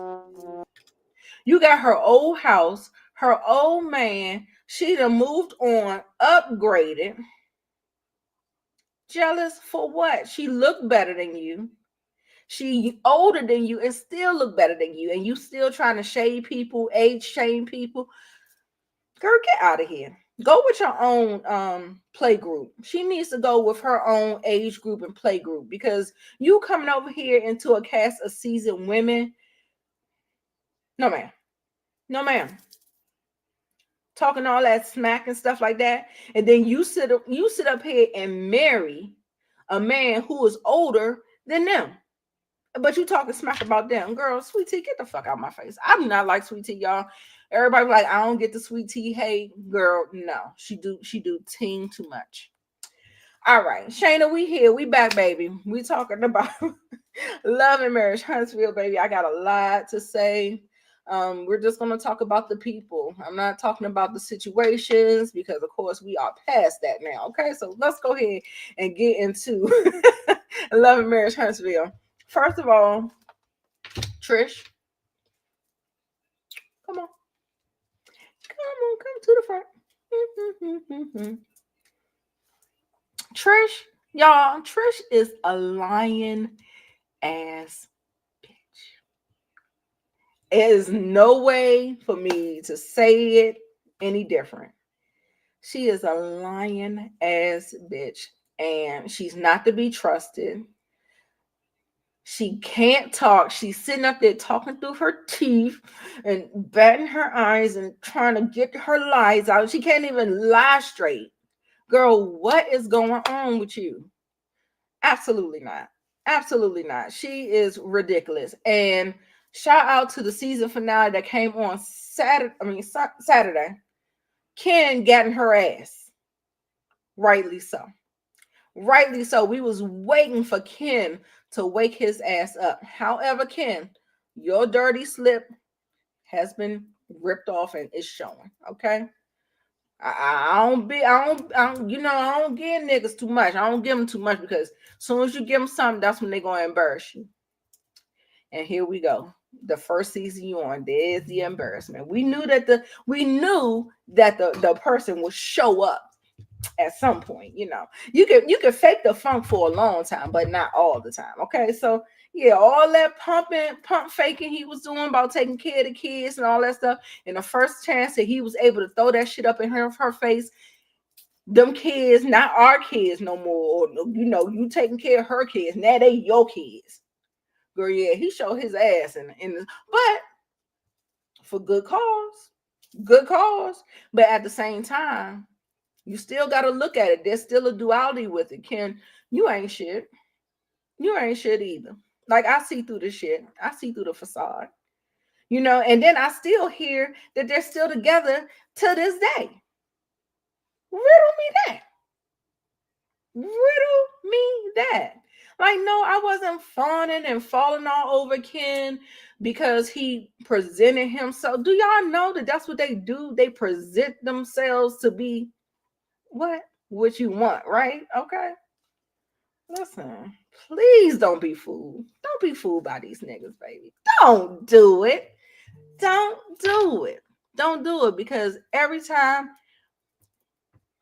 what did Ken do wrong? No, I'm just calling it for what I see. Like, I'm not gonna play a bias. Like, when he first showed up, he showed up to be okay. But then as time started to move on, but I still feel like he was reacting to Trisha's disrespect and her playing in his face. And so he got caught up in it, and then his mask fell off. So, and we saw that in the thing, but like I said, it was a reaction. It was a reaction to how she was playing in his face. But at the end of the day, I did this, I do that. And I'm sitting up here like, okay, he's sitting up here talking about your car is broke down over in the other complex. Girl, engineer or what? You an engineer? Trish, are you an engineer or are you not? Like, this man sitting up here talking to you like you sitting up here destitute or something. What is going on? What's tea, girl? I mean, it ain't tricking if you got it. If he wanted to stand up and do the things, But don't throw the shit in my face. That's where you lost me at. That's where you lost me. Unless I asked. Unless I'm sitting up there being begging Benny, shang-a-lang-a-lang, asking for you to do, then don't throw that shit up in my face. Absolutely the fuck not. So I was like, I was just like, and she did embarrass him. I would have checked her too because she's ungrateful. I don't know. What were they arguing about again? I didn't see her being ungrateful. I saw them get into a fight. And see, that's why I say, like, sometimes you do have to go back and you have to replay what's going on. He was upset with her because she was playing in his face about Marquez and Martell. Now, the stuff that you're doing for the kids, baby, what that got to do with the price of tea in China? But like I said, people will hear, they'll interpret whatever they want to hear. But that's not what the argument about. There could have been some lingering things that was going on, but that's not what we was talking about. When you start throwing up all this other stuff, now we talking about her lying. And then him talk about when you out there broke and destitute, you tell your kids why and da-da-da-da-da.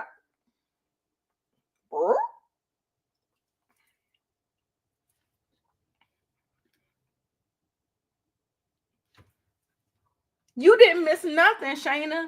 When people like people, when people have a bias with people, they will make up something that they didn't hear, even though they know, like I said, it's not lost upon me that that situation is going on and stuff like that. But like I said, unless I was begging Benny out here asking you, can you pay the daycare, or if you act like you doing a favor to me, or are you doing it for yourself? You know what I'm saying? I always felt like it was weird how he even had a conversation, y'all. He even had a conversation with the guys talking about, it is what it is with Trisha. Like, it's about the kids for me. Why is it about the kids for you? I thought you in a full-blown relationship with this woman. Why is her children more important?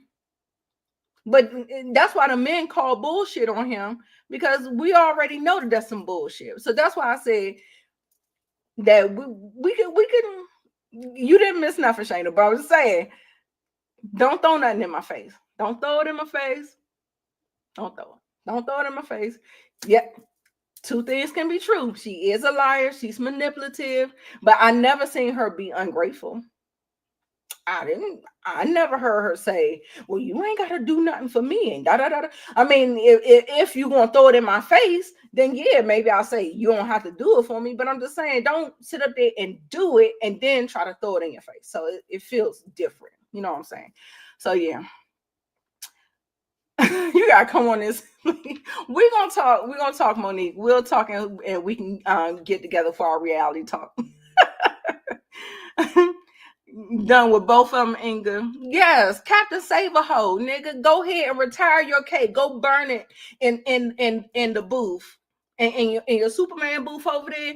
Go take the cape off and burn it. But don't be sitting up here with the bullshit, sitting up there throwing shit in my face, talking about what you do for my kids. Get the fuck out of my face with that. No, absolutely the fuck not. Listen, this isn't the first time he mentioned what he's done. Yes, and then even when they were sitting at that the cocktails, mimosas with Melody, and he said that I'm trying to send money to your kids. That's some bitch made shit to me. So all that passive aggressive bullshit, that bullshit that he did, passive aggressive. If you want Marquez to take care of his goddamn children, you take your ass down there to the child support place, file the fucking papers, and get your paper. Same thing with the divorce. Run it. But you don't want to get divorced, Trish. Why not?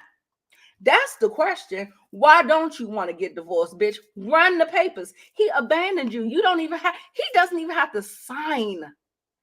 Y'all, I'm telling you. No, I don't live in Huntsville. I live in Maryland. There is a clause like if same thing. If if Megamind wanted to divorce that man because he's incarcerated, she absolutely can do it and don't require his signature at all. It could be done. So the fact that it's not done says a little something more that I like to get down to the bottom of. Okay. Yes. Exactly. Okay. That was towards my case, not Trish. Okay. I mean, it was kind of, but like I said, it was still kind of passive aggressive, and I just didn't respect it. Stand in it. Don't be sitting up there like he all of a sudden, you sitting at the table having conversations with everybody, and then all of a sudden, Marquez,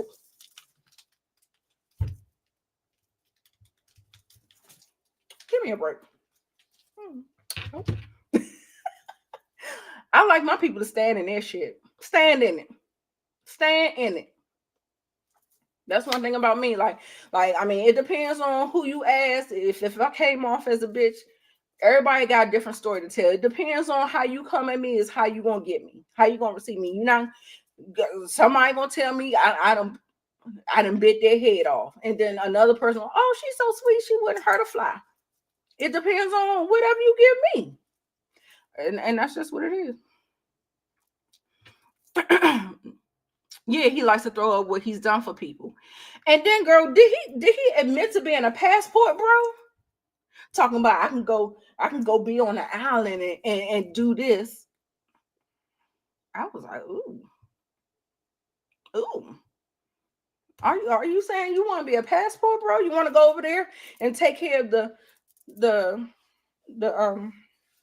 Mexicanos, like you know what I'm saying? Like I was like, what was that about? Like even the stuff that he said, it sounded a little red pillish. I was like, girl, no. I was like, ugh, wrong road. But like I said, I wasn't mad. I'm glad he got in her ass. I'm glad he got her. She deserved every bit of that.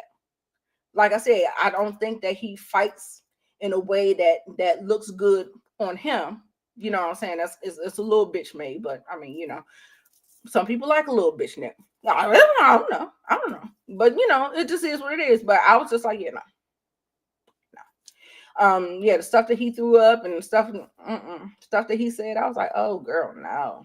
And then I just feel like it's so weird to be pressing somebody who isn't even divorced. The ink is not dry, the papers aren't filed, and every episode we're having a conversation about when we get married. And I'm just like, Ken, baby, like if it's that serious to you, you need to get with somebody that wants to be married. Like she doesn't want to be married. A lot of times that happened to me. Like I remember it was like, you don't want to get married? I was like, girl, been there, done that, got the mug, t-shirt and everything. Girl, no. I was like, you know, marriage is not always the goal for everybody. I was like, you know, we getting paperwork done, you know, the things, the will and all that stuff. But you know, wedding, marriage, it's okay. I'm good because you could go down and get your marriage license. You don't even have to have the person with you. You had their driver's license, you know their stuff. You go down to the courthouse, you get that license. But baby, when I tell you how hard it is to divorce, to unattach yourself, to be unlegally bound to someone, it's not worth it. It's not worth it. And so yeah, so that's listen. I was like, she doesn't want to get divorced, Inga, right? I was like, I think I heard somebody say that they think that she's getting some kind of benefit, like some kind of financial benefit from either when he was in the army or I don't know what it was. I honestly don't even think it's true. I don't know what it is. I just think that she's dragging her feet. I don't know. I mean, Marquez, he is something to look at, but baby, when I tell you him and Moses, when they open their mouth, baby, I can't do it. I just shrivel all the way up. Ain't nothing going in there, baby. I can't do it. She don't want to get divorced because, like I said, they've been separated for 5 years, and then you had this man pressing you, like putting a press on you. They said they've been together for like 2 years or something. Like, I just feel like that's not normal. Like, I don't know. Y'all think they doing it for the cameras?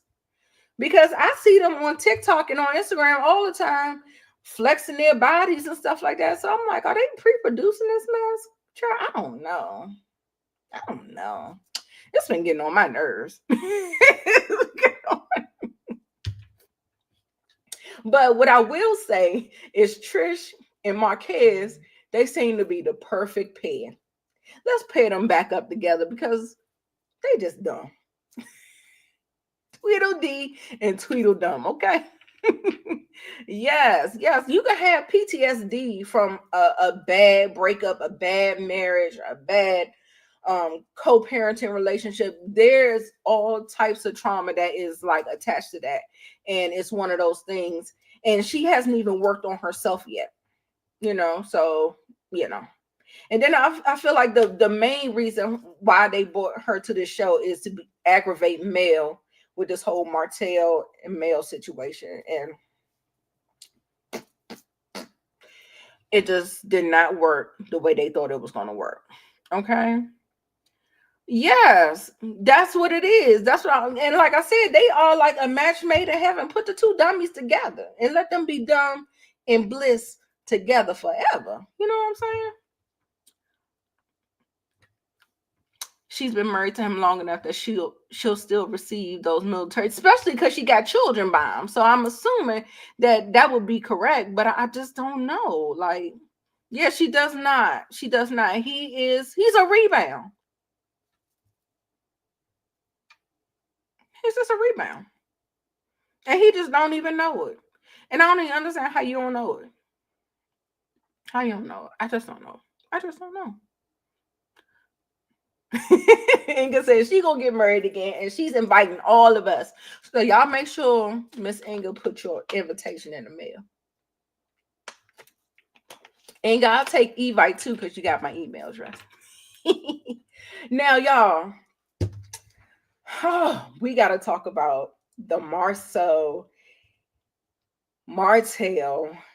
and collateral damage Letitia Scott. Baby, Tisha.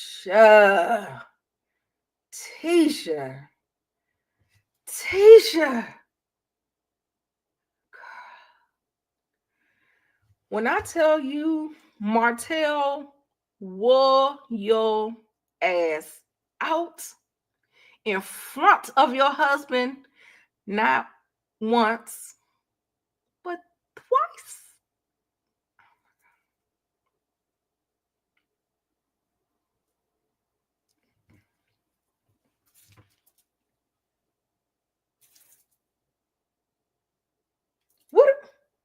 What is happening here? Y'all, I thought the men, say it with me. What y'all supposed to be, the protectors and the providers? Did Marcel protect his wife against Martell? Oh my God. It was so bad. Y'all, when I tell you,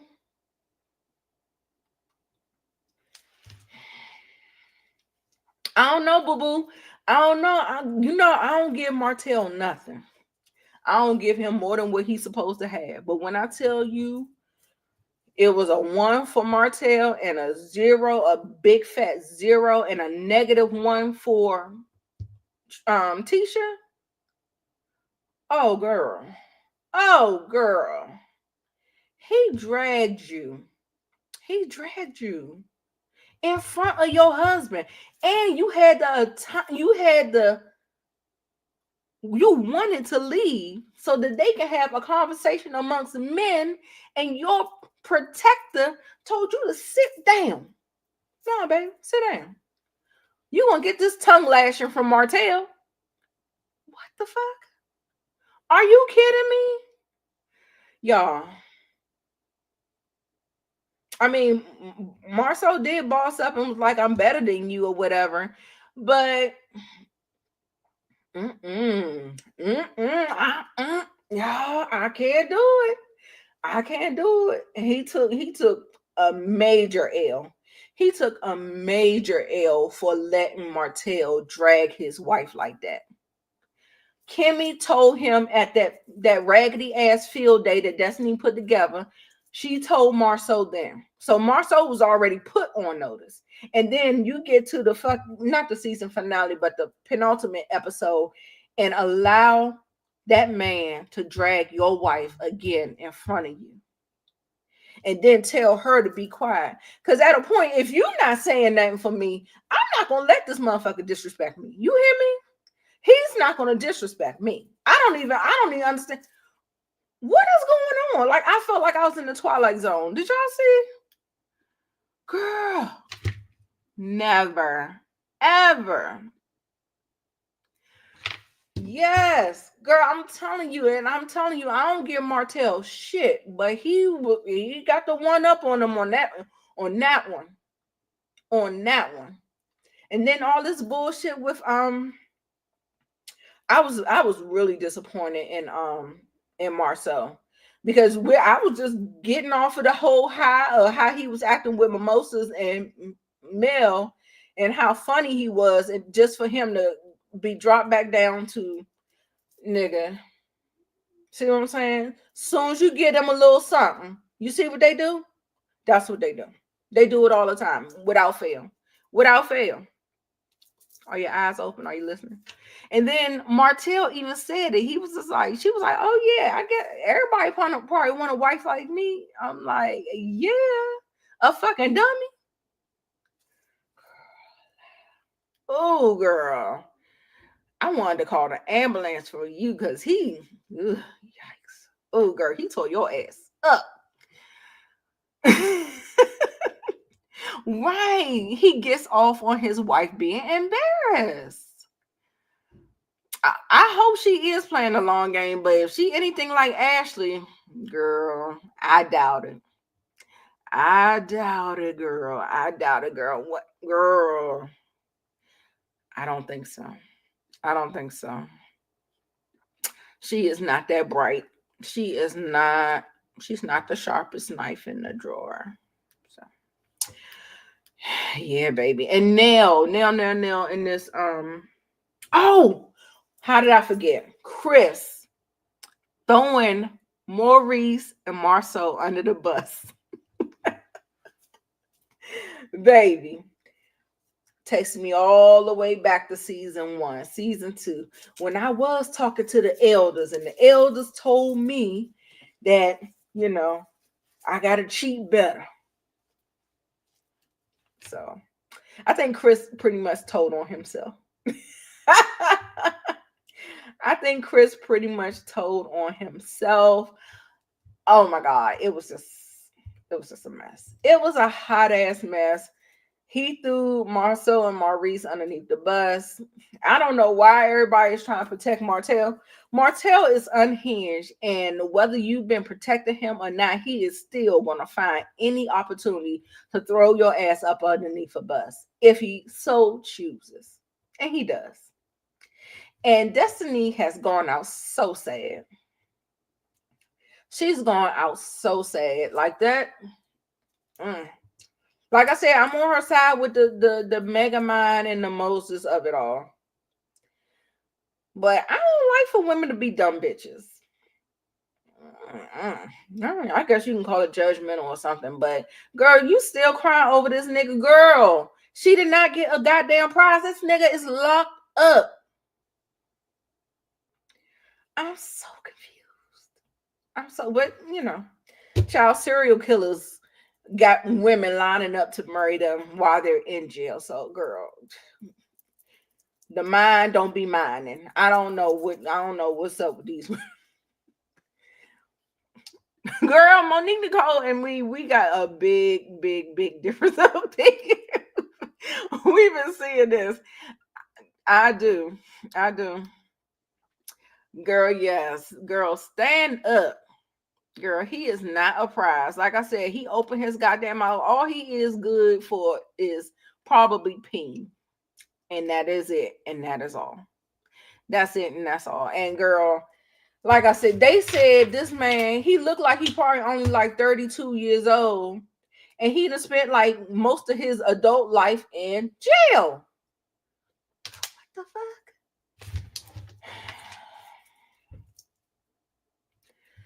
I can't want more for what these women want for themselves. I just be like, I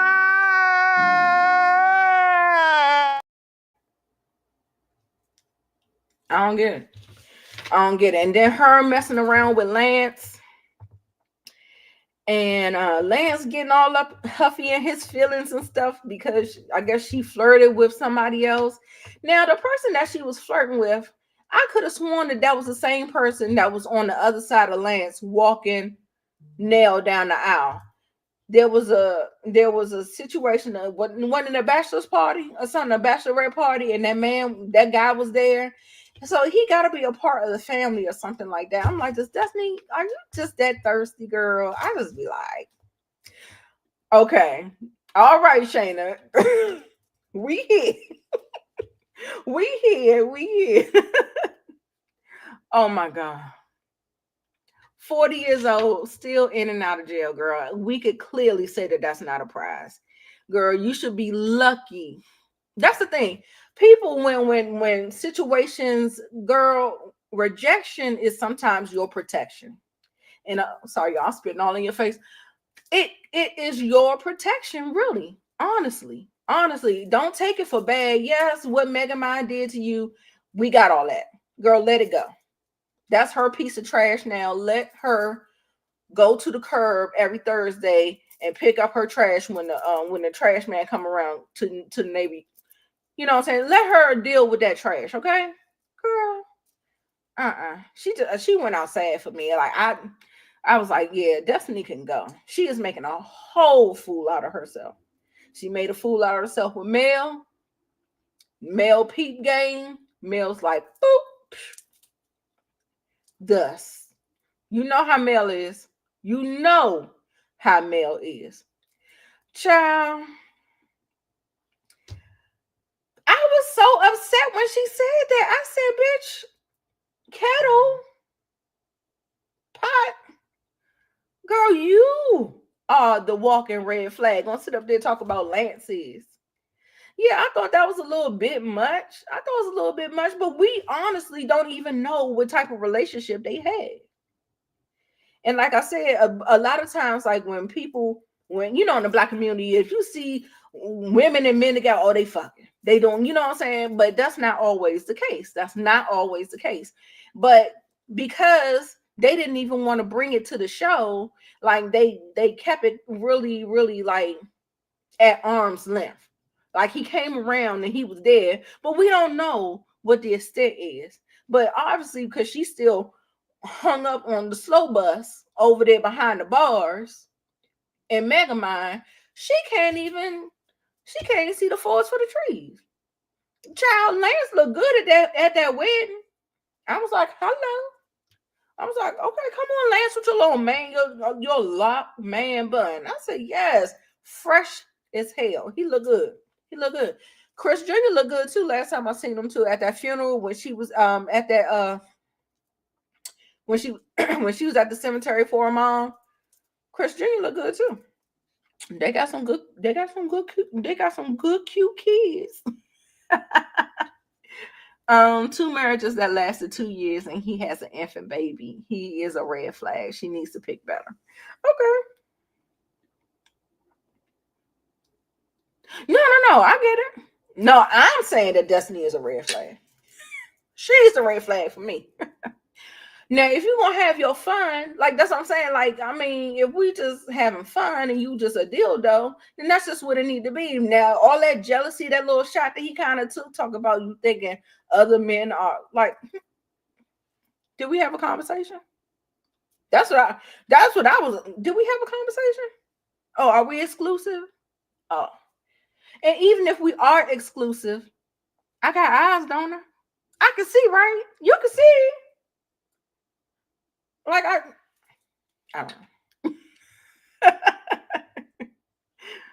Right? Are we just having fun? Can we just have fun? You know what I'm saying? And so then you can't even come with me with that energy. And like she said, pull me to the side and say something. I don't even feel like I mean, you could. Can't control nobody. You could pull her to the side and say something. Because yeah, he was being shady in front of everybody. He threw some shade in front of everybody. Everybody picked up on that. So yeah, it's just a fun time. Yeah, he is a little short. Luckily, Destiny is short too. I didn't like that he did it. Right. That's what I'm saying. I was like, are we playing or we what? Like I would have just paid the dust. I was just like, was he talking to me? I know they're not going to get rid of the show, but they really could throw this whole thing away. Do y'all think Melody is leaving? Y'all think Mel is leaving? Some people are saying that they think Mel is leaving. I think she should. I mean, I don't think Destiny told no lies. She is on the island by herself.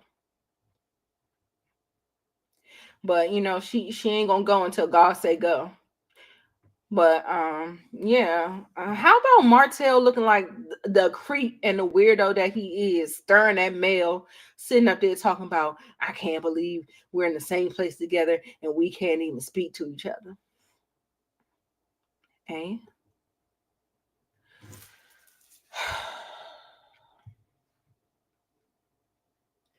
I just don't understand what is wrong with that boy.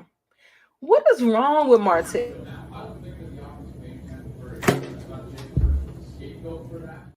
Sitting up there acting like he is the victim in this. He's sitting up here thinking, like, shout out to Bell. Bell said it ain't just the astronauts that are lost in space. Child Martell, come back. Come back. You better come back down to earth, boy. He is so gone. He is so in delusion. He is so gone. It is crazy. Baby, when she said that nigga is lost in space, I thought I was going to, well, I did scream. I thought I was going to pass out. I was laughing so. You don't think she is? Yeah. I mean, she has a producer credit. It doesn't matter. We know a lot of people who had the producer credits that have been walked off their own show. Hello, Mariah Hutt. I mean, it happens. It happens. And I think she'll still have the producer credit. And I actually think it's vanity. I think it's a vanity credit. I don't think he's paying her no extra. Honestly, I think it's just a vanity, like something to put up on the screen to say that she had a hand in selecting the people, bringing it, pitching it, and stuff like that. But do y'all think she really getting? I don't know. You don't know. Girl, thought he pulled at our heartstrings, nigga. Please, girl. Yeah, she definitely needs to go. She definitely needs to go. She gotta go. Yeah, she's put you, and like I said, I don't really mess with Destiny like that, but she did say she put herself on the island by herself. But at the same time, y'all, we got to start at the beginning of the story. At the beginning of the story, that man did her wrong, and everybody is acting like they Stevie Wonder to the bullshit because I guess Martell is unhinged. He is unhinged. And so I do understand that the wives are friends with Mel through proxy, through husband relationships. So Martell, Marceau, Maurice, all of the guys and the fellas had the relationships, and the women just became, a part of the circle as well. But at the end of the day, what you can say is none of these women on this show are girls. Not one. Not one. Not even Melody. Melody is very right now still operating in her trauma response, and she's all for self. That's where her energy is right now. So I get it. I get it. And by you surrounding yourself and it's everybody against Mel, that's not entertaining. Like what we gonna do with that? I feel like Mel be kind of justified in her actions because when these girls could have stood up for her and stuff like that, but no, Kimmy, oh, he's a good guy. Marty, Kimmy, fucking bird. Ugh. Kimmy, oh my God, she is the most disappointing out of all of them because I used to have her up on a pedestal. I did. I was like, she's so reasonable. But girl, you just keep letting people talk. Keep letting them talk. Keep letting them talk. And like I said, they'll reveal themselves. They will reveal themselves. The reality shows are getting dry and stale. They get more out of the reunion than the actual show. Yes. Except for Salt Lake City. Oh, so good. Oh, okay. Well, I would hope so, but we do know this is a Carlos King production. So we can do a complete cash shakeup. We can. Oh Lord, bring Ricky Smiley. Is he in Huntsville? DeMarcus? I don't think I want to see him. Oh no. I don't think I want to see him. Sorry. Is there anything else y'all want me to talk about before? I think I tried to touch on everybody.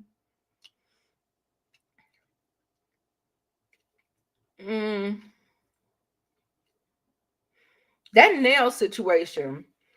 Tisha calling her since she got a 7.5 carat ring at her vow renewal. And I guess Nell would be a mentor to her because you remember they went to Vegas and she rents out the chapel for her vow renewal. And not only did her husband say no, he ain't get her no ring. He ain't wearing his ring. He letting other niggas drag her ass. Girl, I don't know. I say cut your losses. I'm sorry. I just say cut your losses, child. I can't do it. Sometimes people have humiliation kinks. I don't know. Sometimes people want badges for being mistreated or something. Like I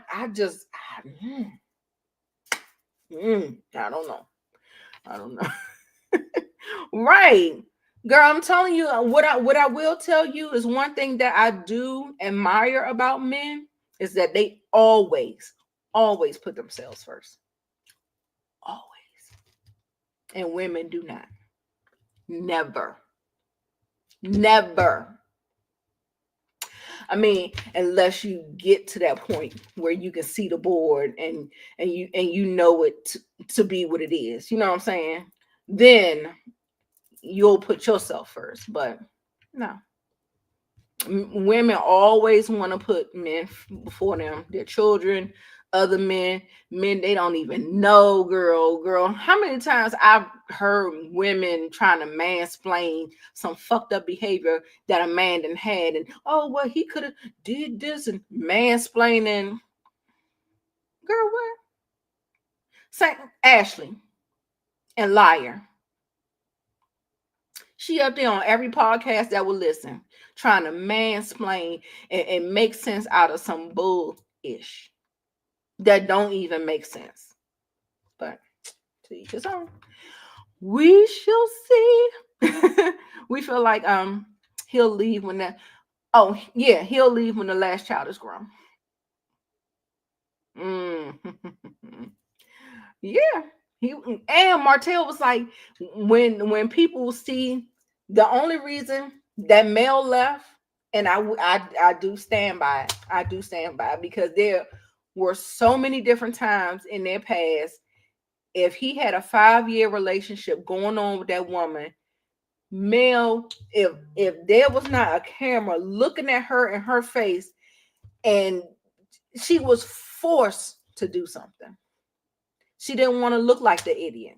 But the Scotts, you know, they know how to do it. They keep this shit on the wraps or whatever like that. But at no point, if I'm not happy, I'm not doing it. Kid or no kid. That's crazy. Because the kids see it. Did y'all see when oh no, that was on a live, y'all. Marceau did a live and he tried to get his kids to come over into his live. Girl, them kids don't like him. Them kids don't like him. They don't like their daddy. He didn't even know that his son was taking his senior pictures for his 12th grade senior year. Y'all, that's not how any of this is supposed to go. If you're not present, then you're not present. That's the way I see it. If you're not present, you're not present. And I'm not going to be sitting up there trying to make no excuses for you, act like you're doing more than what you're doing, try to protect your image, because do you think that they're going to do it? Oh, I'm going to ask Marceau. Marceau said no, he said get somebody else to do it. Marceau said get somebody else to do it. I'm not protecting her image, but damn sure she on that goddamn camera every chance she get protecting his image. Girl, let him hold his own nuts, girl. I can't take it. Would you want to come to Love and Merge? If Melody doesn't come back, I think okay. He's from Alabama. I don't know. I'm not interested in none of them. Nobody gives nothing. Nobody gives nothing. And I mean, although we do know and love this show for what it was, I mean, it's just like one of them things. We got to go to another city and try to make fetch happen there. But this show is in the shitter right now.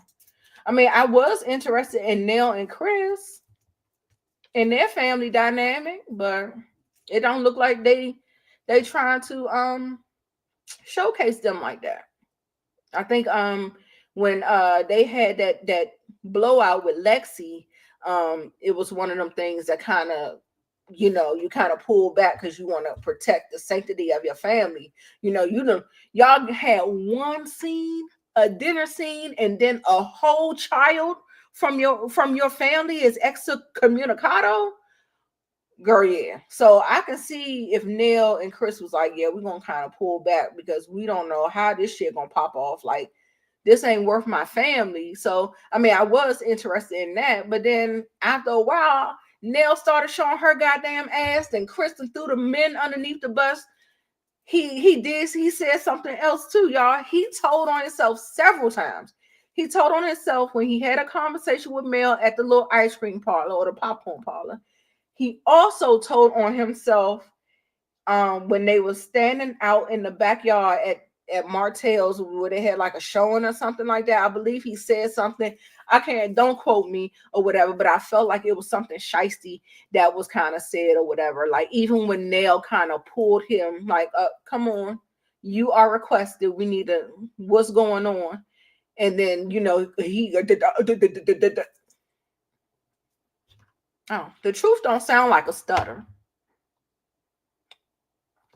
All he had to do was answer the question with a question. Tell me you lying without telling me you lying. Girl, I'm telling you, come sit down with the old lady underneath the tree. I'll show you and expose all the lies. Girl, yeah. First thing, when they answer a question with a question, when they get the stutter and stammer, no, absolutely not. Right. Tisha being married and still a single mom. That's crazy. Yeah. Even though what he said, yeah, everything that he said to Marquez was true. And that's what I'm saying. Like, he be sitting up there talking like he doing better. I'm like, just because you there? No. Even Stormy, yes. Even Stormy husband, I forget his name. Big boy. For being a crappy father. About to feed your son peanut butter and he got a peanut allergy. Girl, get out of here. That was season 1, baby. talking about he can't cook his children breakfast. The dead getaway for me with men when they say they babysitting their kids. Girl, what? Are you kidding me? You know. Absolutely not. Yeah, they tried 2 other cities and they all worse than Huntsville. Yeah, and I think the Detroit girl, she tried to go in male shoes and that was a complete flop. DC, complete flop. Oh my God. Yeah, I mean, I guess it's lightning in a bottle. You ain't gonna get that. Monique said, nothing gets past Nita. I'm going to have you screen all my men from now on.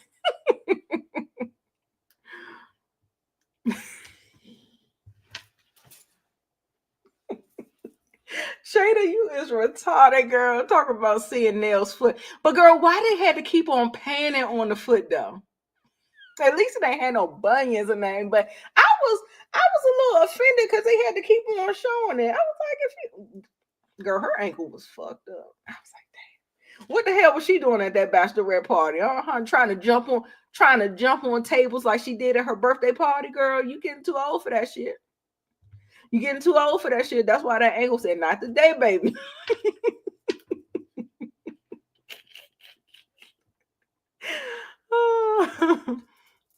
Right. He did say these are Tisha kids. And he was not trolling. And the only one that he really gives any shit about is MJ. His firstborn son. Oh my God. DeMarcus. Family business, New Orleans. It's going to be a no for me, dog. I've even cut back on my Tyler Perry's. Like I was just talking to Tamika. I was just like, girl, Zatima. Oh boy. I don't know. I swear I tried to watch that a couple of times. And it's either for the acting. It's either, something looks corny or cheesy. I cannot get into it. I'm going to leave y'all to that one. I'm not going to be able to do the family business New Orleans. I didn't do the original one either. I wanted to do the original one because Tammy was in it. But yeah, no. I did like DC. I did. But because they don't have a friend group, they said they recommended 20 other couples for Love and Marriage DC. And so now, because apparently it's been picked up. And also, too, shout out to Really B. I heard a little birdie told me, and I already know that Joy and Clifton, that's a sham. That is a sham. If you look at the reunion from the last season that aired, they have not been the same since. She does not post him on her social media. Look, not the pin post. Go on her Instagram. Not the pin post. He in the pin post, but look at everything. I don't think that they're together anymore. Now, Raina and Jamie, they gonna fake it till they make it. They're so close. They probably don't, even though they are so beautiful, so in shape, so beautiful, or whatever. They not doing foreplay. They barely getting it in. They don't kiss each other. They are like roommates, y'all.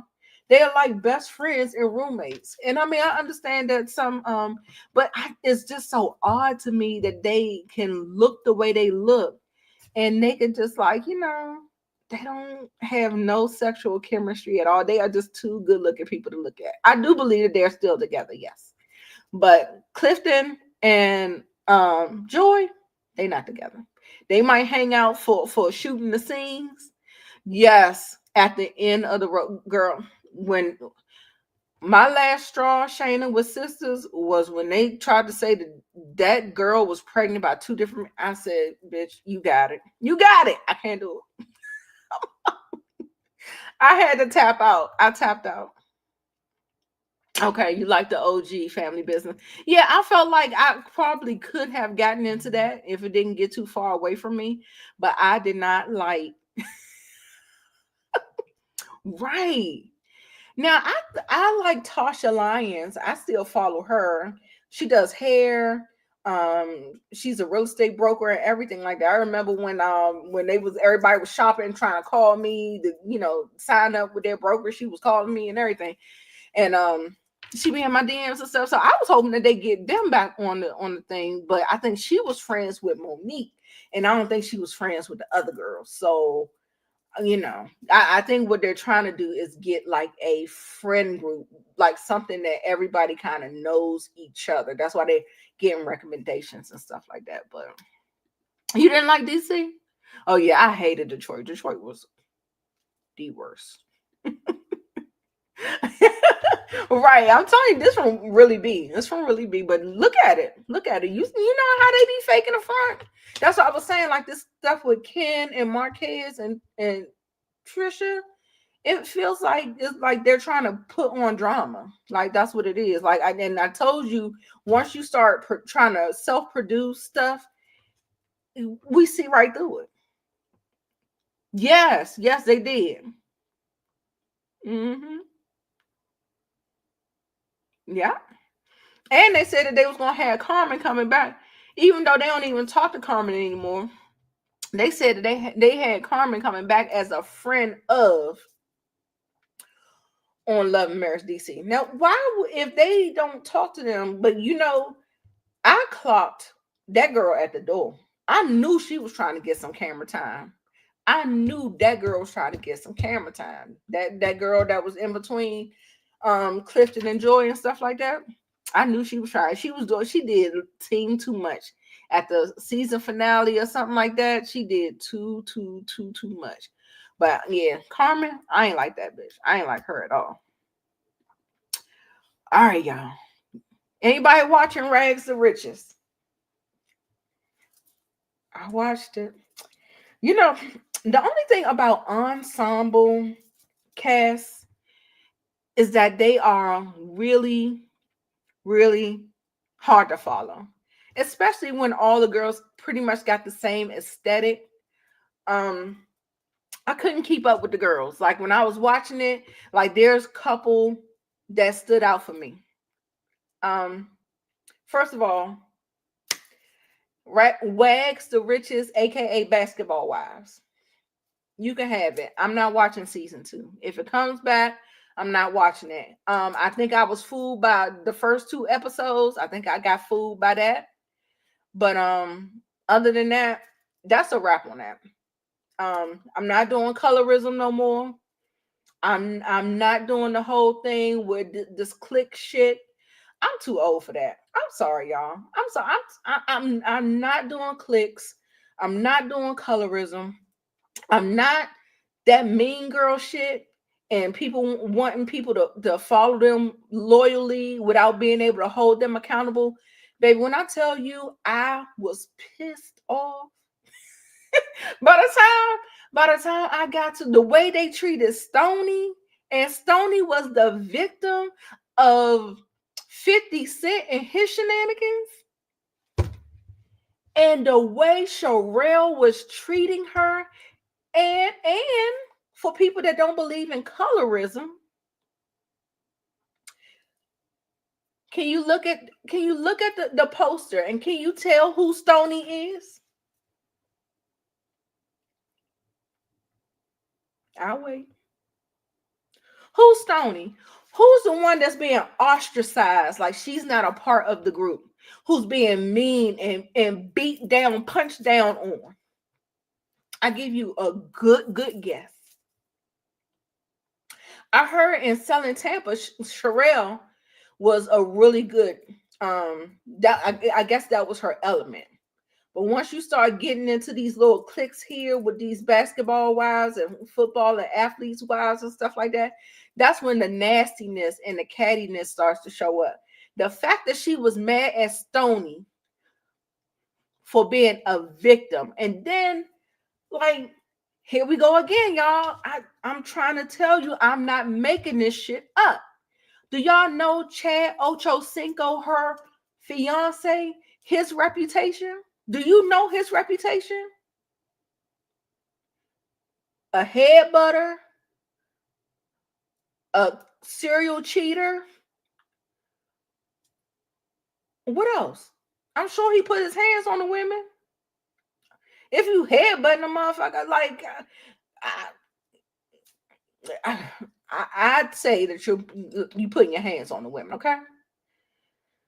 So yeah, so you got this guy over here that you got on a pedestal, this man right here, Chad, and then you got Stony down here who was a victim, and you just punching down on her, talking about, oh, well, she doesn't really fit the aesthetic of, our group or whatever because she does this and blah blah blah blah blah. And I'm like, girl, what? Talking about she didn't what she say? She was talking about her how she managed her money. I said, bitch, are you in her bank accounts? Do you know her portfolio manager at the at the Bank of America? Like, I was like, isn't this rich of you, Sherelle, to be sitting up here trying to list all these things, talking about, oh, she got this settlement from 50 Cent. She won the settlement and she's still living off Rick Ross. And I guess the thing that caught me with Wags, I thought that it was going to be a better spin, but it just turned into Basketball Wives. And y'all, I've been started watching Basketball Wives when OG left. When Evelyn was patting her pussy, when she was doing all that, that's when I left. Because I'm not doing it. I'm not doing colorism. I'm not doing it. I'm just not. I'm too old for it. I cannot. And I was just like, yeah, no, we're not doing that. Yeah, I heard Selling Tampa was good. You spotted a mean side in Selling Tampa. Girl, when I tell you that bitch is about her money, that I can get with. Like when she was sitting at that table negotiating that prenup, I said she was very presumptuous. But I respect it. You get your goddamn money. And then y'all, did you hear what Chad said when she said she wanted an infidelity clause and you had to pay $500,000 if you cheated? He was like, oh, well, I don't think you want to get married. You ain't ready for marriage. Oh, is that what we signed on the dotted line for? To get cheated on? Noted. Listen, when I tell y'all have to reframe marriage, yeah, some people still have a wholesome way of viewing it, but the majority are signing up for somebody to clean their house, cook their food, have their children, and have sex with them on demand.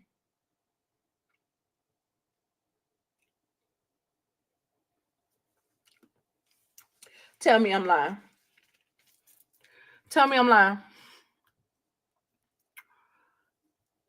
Now she's doing all these interviews. Is she? Shayna, who she on?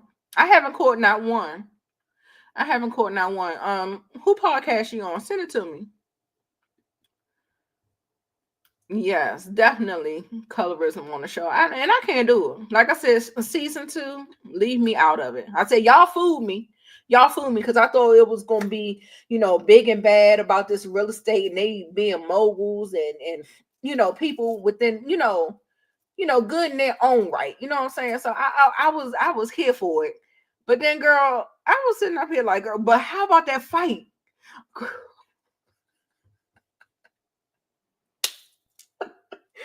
What's her name? Jules? Baby, that fight? When I tell you that girl tore her ass up, y'all, who beat Jules' ass like that? Was it Sade or Portia? No, it wasn't Portia. Portia pregnant. It wasn't Alexis. Was it Ashley? Who beat Jules' ass? Girl, she mollywopped that white girl. Oh my God. I thought that shit was so funny. Oh my God. When I tell you I was dying. Oh my God. I was dying. Yes, girl. Made Mattress and Mule. and DNA duplication. That's it. And they think they can still run amok in the palace while you at home sweating over those kids. So, baby, and you make sure y'all got a good grasp on it whenever before you accept that proposal, because, baby, no, ma'am. Oh, she's doing one with Jesse Wu. Okay, bet. Oh, all the Queen's Men. Oh my God. That season was a mess too. I don't know if I have much to say. I don't know. I've been dragging Tyler Perry, baby. I've been dragging. I'm sorry, y'all probably don't want my opinion on all the Queen's Men. EJ asked me to do it with her, and I declined. I was just like, I get somebody else to do. But thank you though. I do appreciate the invite or whatever. But like I said, baby, girl, yes, that white girl wanted to fight. Yes, bring it. And I'm glad she gave it to her. I'm glad. What's the name of the girl? Who is the girl that Molly whopped her ass? Girl, when I tell you that bitch, I said, oh, baby. When I tell you, she tore that white fish up.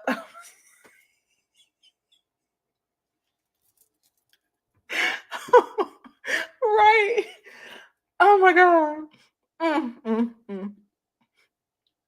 And Funky Dineva had her on. Dang, ain't nothing hit the blogs. I just want a clip. Now, I watch Jessie. I watch her regularly. I need a clip of Funky's. I don't watch him like that. But y'all know who my favorite was? My favorite girl. Can y'all guess who my favorite girl is? Let me show you. I have a picture of her.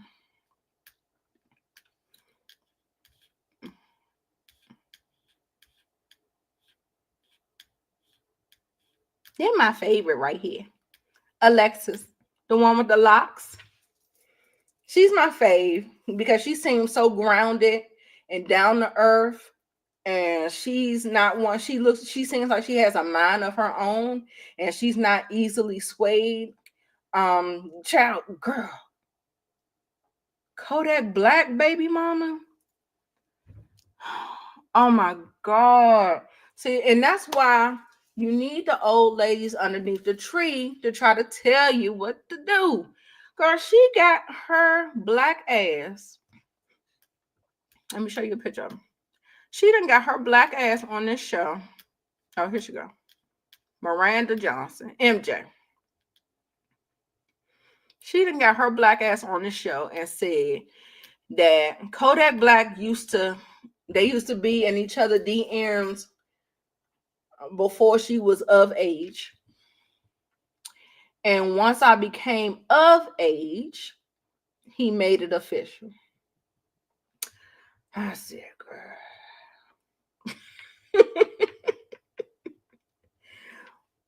We just talked about this with DJ Academics. We just talked about him. This is a situation where the carrot was dangled and she bit. But did you see her mess of a mother? It's no wonder she failed her. I mean, at the end of the day, the young adult children get to do what they want to do. And if you don't allow them to do what they want to do, they'll go no contact with you. So, I mean, look, I guess that mama was like, get it how you live, girl, I guess. But that mama, I was like, girl, ooh, yuck. Sitting up there buying a chain for a baby that can't even hold his damn head up. If you don't get the hell out of here, she is so, ooh. Then he gonna cheat on her. I think he just had a baby not too long ago. With somebody else, not her. Okay. So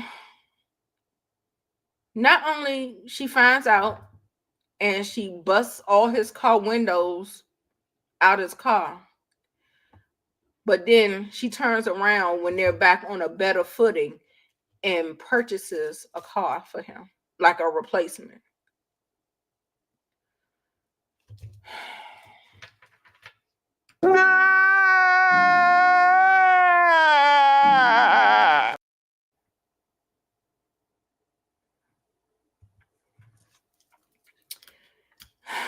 Yeah, baby. They just be so lost. So lost, so lost, so lost. Child, anyway, so that's it. That is it, right? Who is letting Kodak Black shoot the club up? Girl, the fact that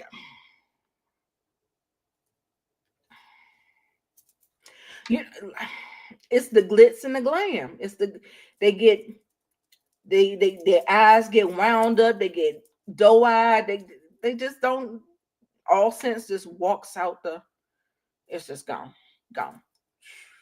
out of space.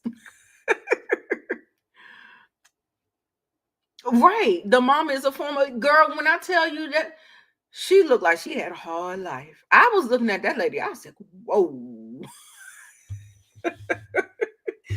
She looked like she was a former pimp. Okay. Okay. And her and moving on from that, I'm not invested in that. But what I am invested in is young, famous, and African, y'all. This season was so good. It was given. I enjoyed it so much. I really did. And let's get into it. So let's go ahead and get into it. Let's see. That's when we talk about girl. Annie. Annie, are you okay? Annie. Annie, are you okay? Annie.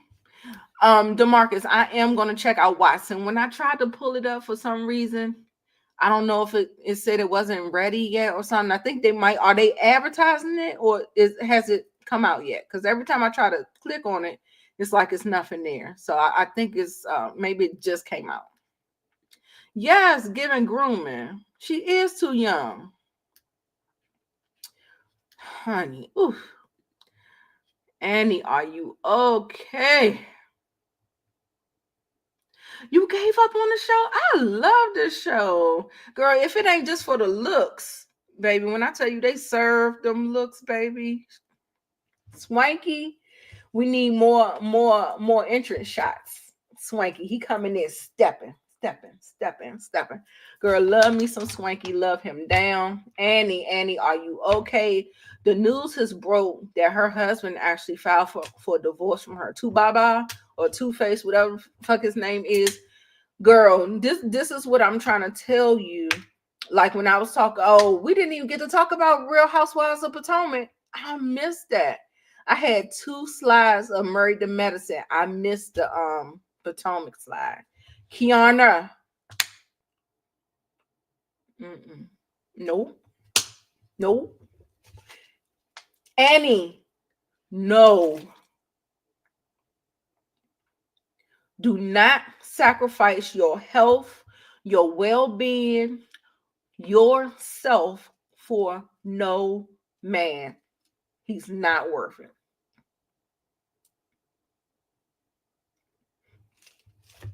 Don't do it.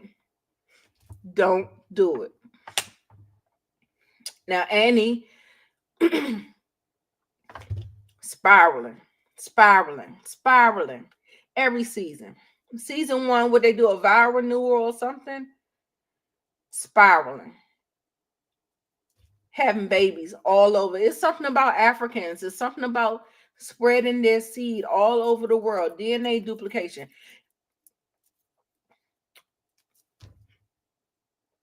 Diamond, he's awful. Worst story, Fontana and Diamond. Please get them off my screen. I'm so sick of them. But what I was interested in was Nadia, Shakib, and this Diamond throuple. Now, I was like, maybe I need to watch season 2 again. Where did this man come from? Where did Shakib come from? How did we open season 3 up? Did we get a proposal last year?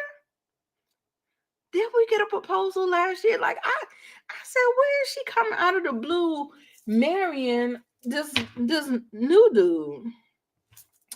Girl, Fontana is a girl. When I tell you groupie, baby, when I tell you when they was at that table, was it the last episode, the episode to the last? And when Naked said, somebody name me a Fontana song, I said, no, don't do her like that. Don't do her like that, DJ Naked. Baby, when I tell you they was reading, they was chopping, they was eating. Oh, they was eating at that table. Oh man, Nadia and them going back and forth.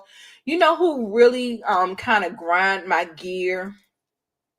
Because it's the new, I think she's a new lady. Is she a new lady? Her name is Annie.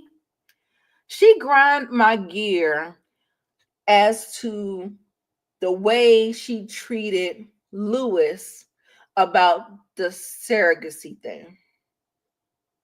Now I get it. Everyone has their triggers. But when I tell you Lewis is one of the nicest men, thirsty, but he's one of the nicest men on the cast. He is so unproblematic to me. I think he needs some therapy. He does. I think it was really, really sad what his family ended up doing to him or whatever, which is causing him to go on this journey to create another family because he's missing his, oh my God, his born into family. And so now he wants to take this journey to have a child. And I feel like that's selfish in a way. Like, don't have a child to please your girl. Because guess what I will tell you. If you have a child to try to please your flesh, your feelings, listen, what's that girl name? The one with 12, 13, 11, the girl that can sing. You remember she had the reality show? When you have children for your own purpose, because you want to feel unconditional love, baby, let me be the first to tell you, those probably be the first ones that's be going no contact with you. Those be the first ones that's going no contact with you because, girl, you whatever selfish reason you had them children for, it don't really, that's not why you're supposed to be having children. You're supposed to be being plentiful, multiplying, all this stuff with that. But people do have children for the wrong reasons. But honey, you didn't finish, Miss Kira? Child, yeah, right. I was just like, where did this Shakib guy come from? Annie made a fool out of herself at the wedding. Girl, when what's her name? Look at her name. The one that got married. When she said, I forgive Annie because that ain't got nothing to do with me. That's all her. That's her. You know how when people have like a tornado over there thing, and then they just go around creating destruction and chaos and destruction. That's Annie. So she's running around being a Tasmanian devil to all the people that she's in relationship with. And girl, when Zari said that ain't got nothing to do with me, I forgive you. I said, girl, yes, come on. We know all of that is about Annie. That's all. It's all about Annie. And like I said, that man. Then I heard that she went to rehab, y'all. So sad. I heard people were saying that, she had like a tick. I feel like that she was always real antsy, similar to Latrice from Bell Collective, similar to Latrice. Just have this nervous energy. It always feels like she's like on pins and needles and stuff like that. And I was just like, God, I cannot believe that man actually filed for her. But I think for me, I would hope that he did it as a courtesy to try to let her go so that she can try to get herself together and stop harboring onto him. So because he gonna do his thing. He is famous, he is worldwide, he is out there, baby. And I think hopefully it was a mercy. It was like a mercy let go, because baby Annie was gonna make herself sick, y'all, over that man. It's so sad. It's so sad. Okay, so Watson did come on. Episode 1 is out, but 2 doesn't drop until after the Super Bowl. Okay. All right. Yeah, she is letting that man drive her crazy, and I hate to see it. I hate to see it. Right. Look, I was hoping because the same way, you know how Danae Jackson and Derek Jackson, and like I said, she will never divorce him.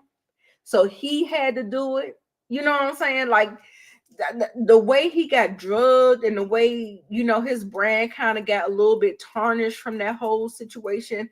I felt like Kiki White, right? Thank you, DeMarcus. I think somebody had to, you know, somebody has to pull the plug, because most of the time the men will stay as long as you allow them to. They will, because, you know, like I said, you're their free labor.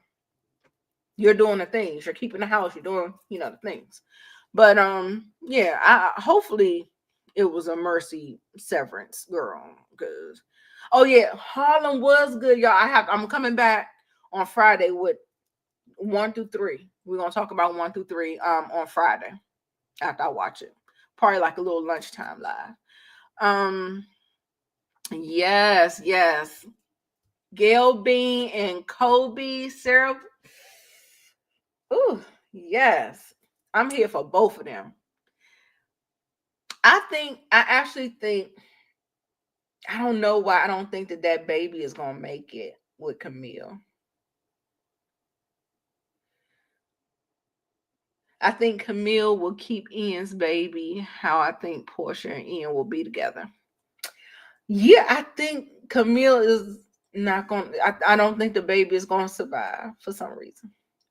I don't know, especially with it being the last season. I can see this pregnancy being like an arc.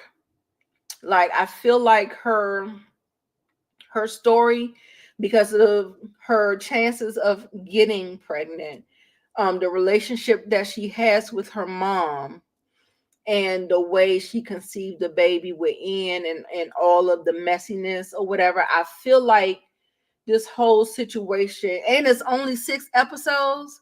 Yeah, y'all, I don't think that baby, I think in order to, you know, get to some resolution, I think that we're going to just go on a arc where maybe her and Whoopi Goldberg can get a better understanding. And, you know, because Whoopi Goldberg's character, she wasn't close with her daughter. And Megan Good, Camille, is not close to her mom. And because they got this little, they're gonna bridge some kind of gap and have like some support or something. And I just don't think that it's gonna, you know, be into a baby. But I don't think Ian and Portia, I don't think that they're gonna end up together. I don't know. He's having second thoughts. I don't know. But if the baby is not on the table, I think Ian is going to have to make a hard decision, and then him and Portia may get together. I do think, y'all, what y'all think? What do y'all think about Camille and Portia having the same doctor, baby? Something is going to slip. Something is going to slip. Somebody is going to find out about somebody. I said they got the same damn doctor. What are the chances, baby? Right. Annie was not going nowhere. So I'm hoping that that's what that was, child. Because I'm telling you, she got to start. He got her to rock bottom. She got to build it back up from the top. You don't think the baby gonna make it even? I don't think so. Especially with the season being so short. Who fucking idea was 6 episodes? What is that? At the minimum should be 8. If you're not gonna give us 10. 6, this ain't a mini series. hate the way they do black shows. I hate the way they do it. Maybe it's 6 more episodes, Miss Kier, but I heard it was 6 episodes. So if I hear something different, I'll text you and let you know. Right. There are no other doctors in town. That's why I say, girl, I know writing is on the wall. And then also too, if you don't think Gail Bean is Ty's love interest, you are sadly mistaken. That energy was energy. You know what I'm saying? They gonna be, whatever. And I don't know. I don't think Angie is gonna get married. I don't think Angie wants to be married. I think a lot of times it just be like the thought. Like people like the idea of marriage. But she's too carefree. She's too rambunctious. She's too fly by the seat of her pants. She's too, you know what I'm saying? She's just out there like that. So yeah, I don't think that is going to last. And what about the last one? Who's my last girl? Byers. Grace Byers. I forget her name. But she's with Kobe. She's with Kobe. I think that I wish that they just kind of still explored the little queer relationship that she was having. Even if she didn't continue having it with that lady, because I think the lady was like off, but I just wish that she probably would have stayed in that community just a little bit more, just to see, maybe play around with polyamory, like we need somebody to spice it up or whatever, but I don't know. Then it feels like we got a dark chocolate man to swoop in and save the day. Quinn, thank you, Shayna. And we got a dark chocolate man come save the day. Oh, I want to get married after all. Like, I just wish you could have stayed single, enjoy life, and explore different options, not just, I don't know.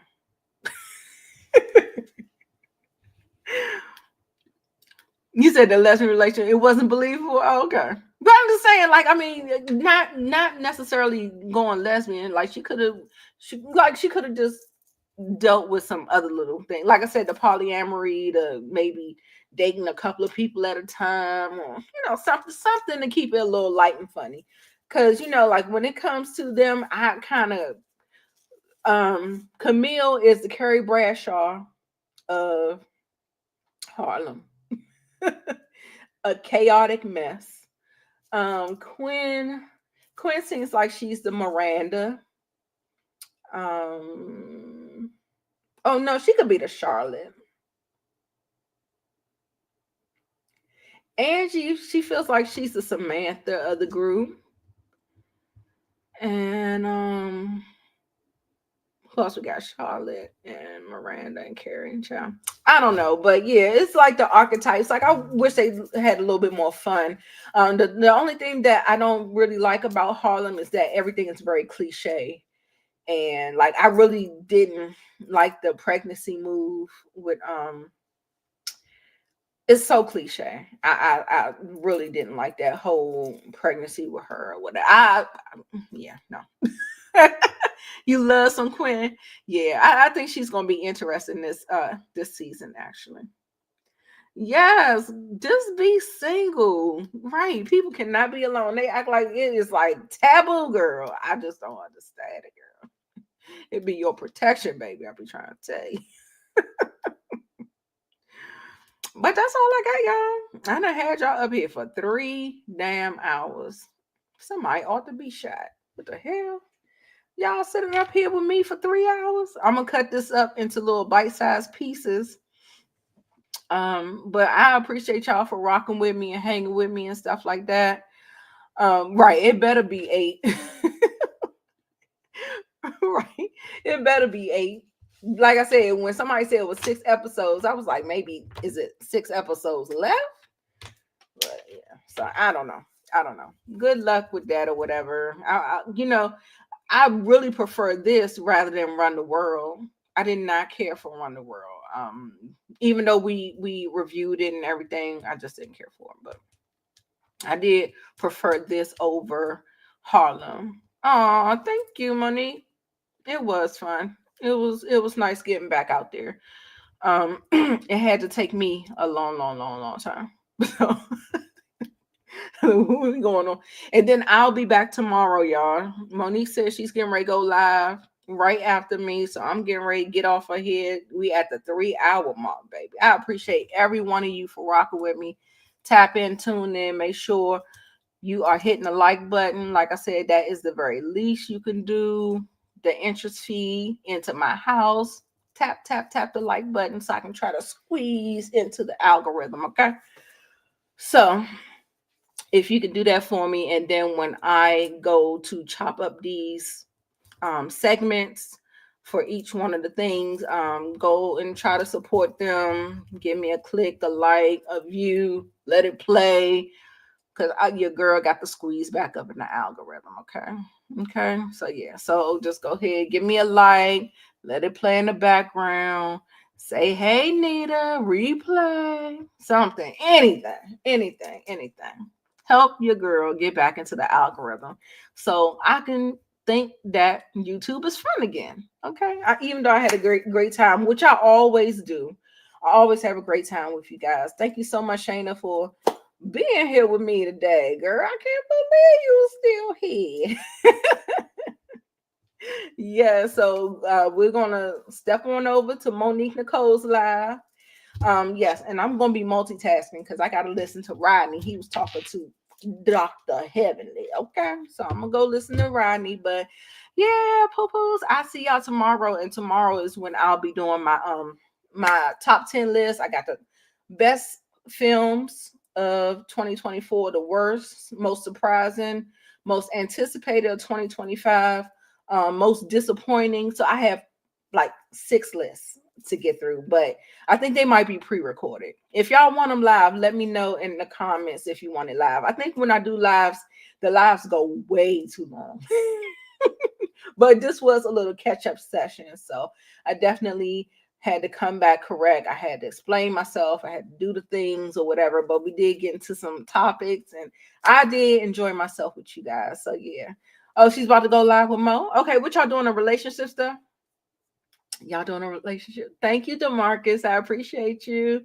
Yeah, I went to go see Kempire last Friday. He was in DC. It was really good at Union Stage. But yeah, thank you, DeMarcus. I appreciate it. And I definitely appreciate your super chat too. I did not forget about that. Thank you for the warm welcome.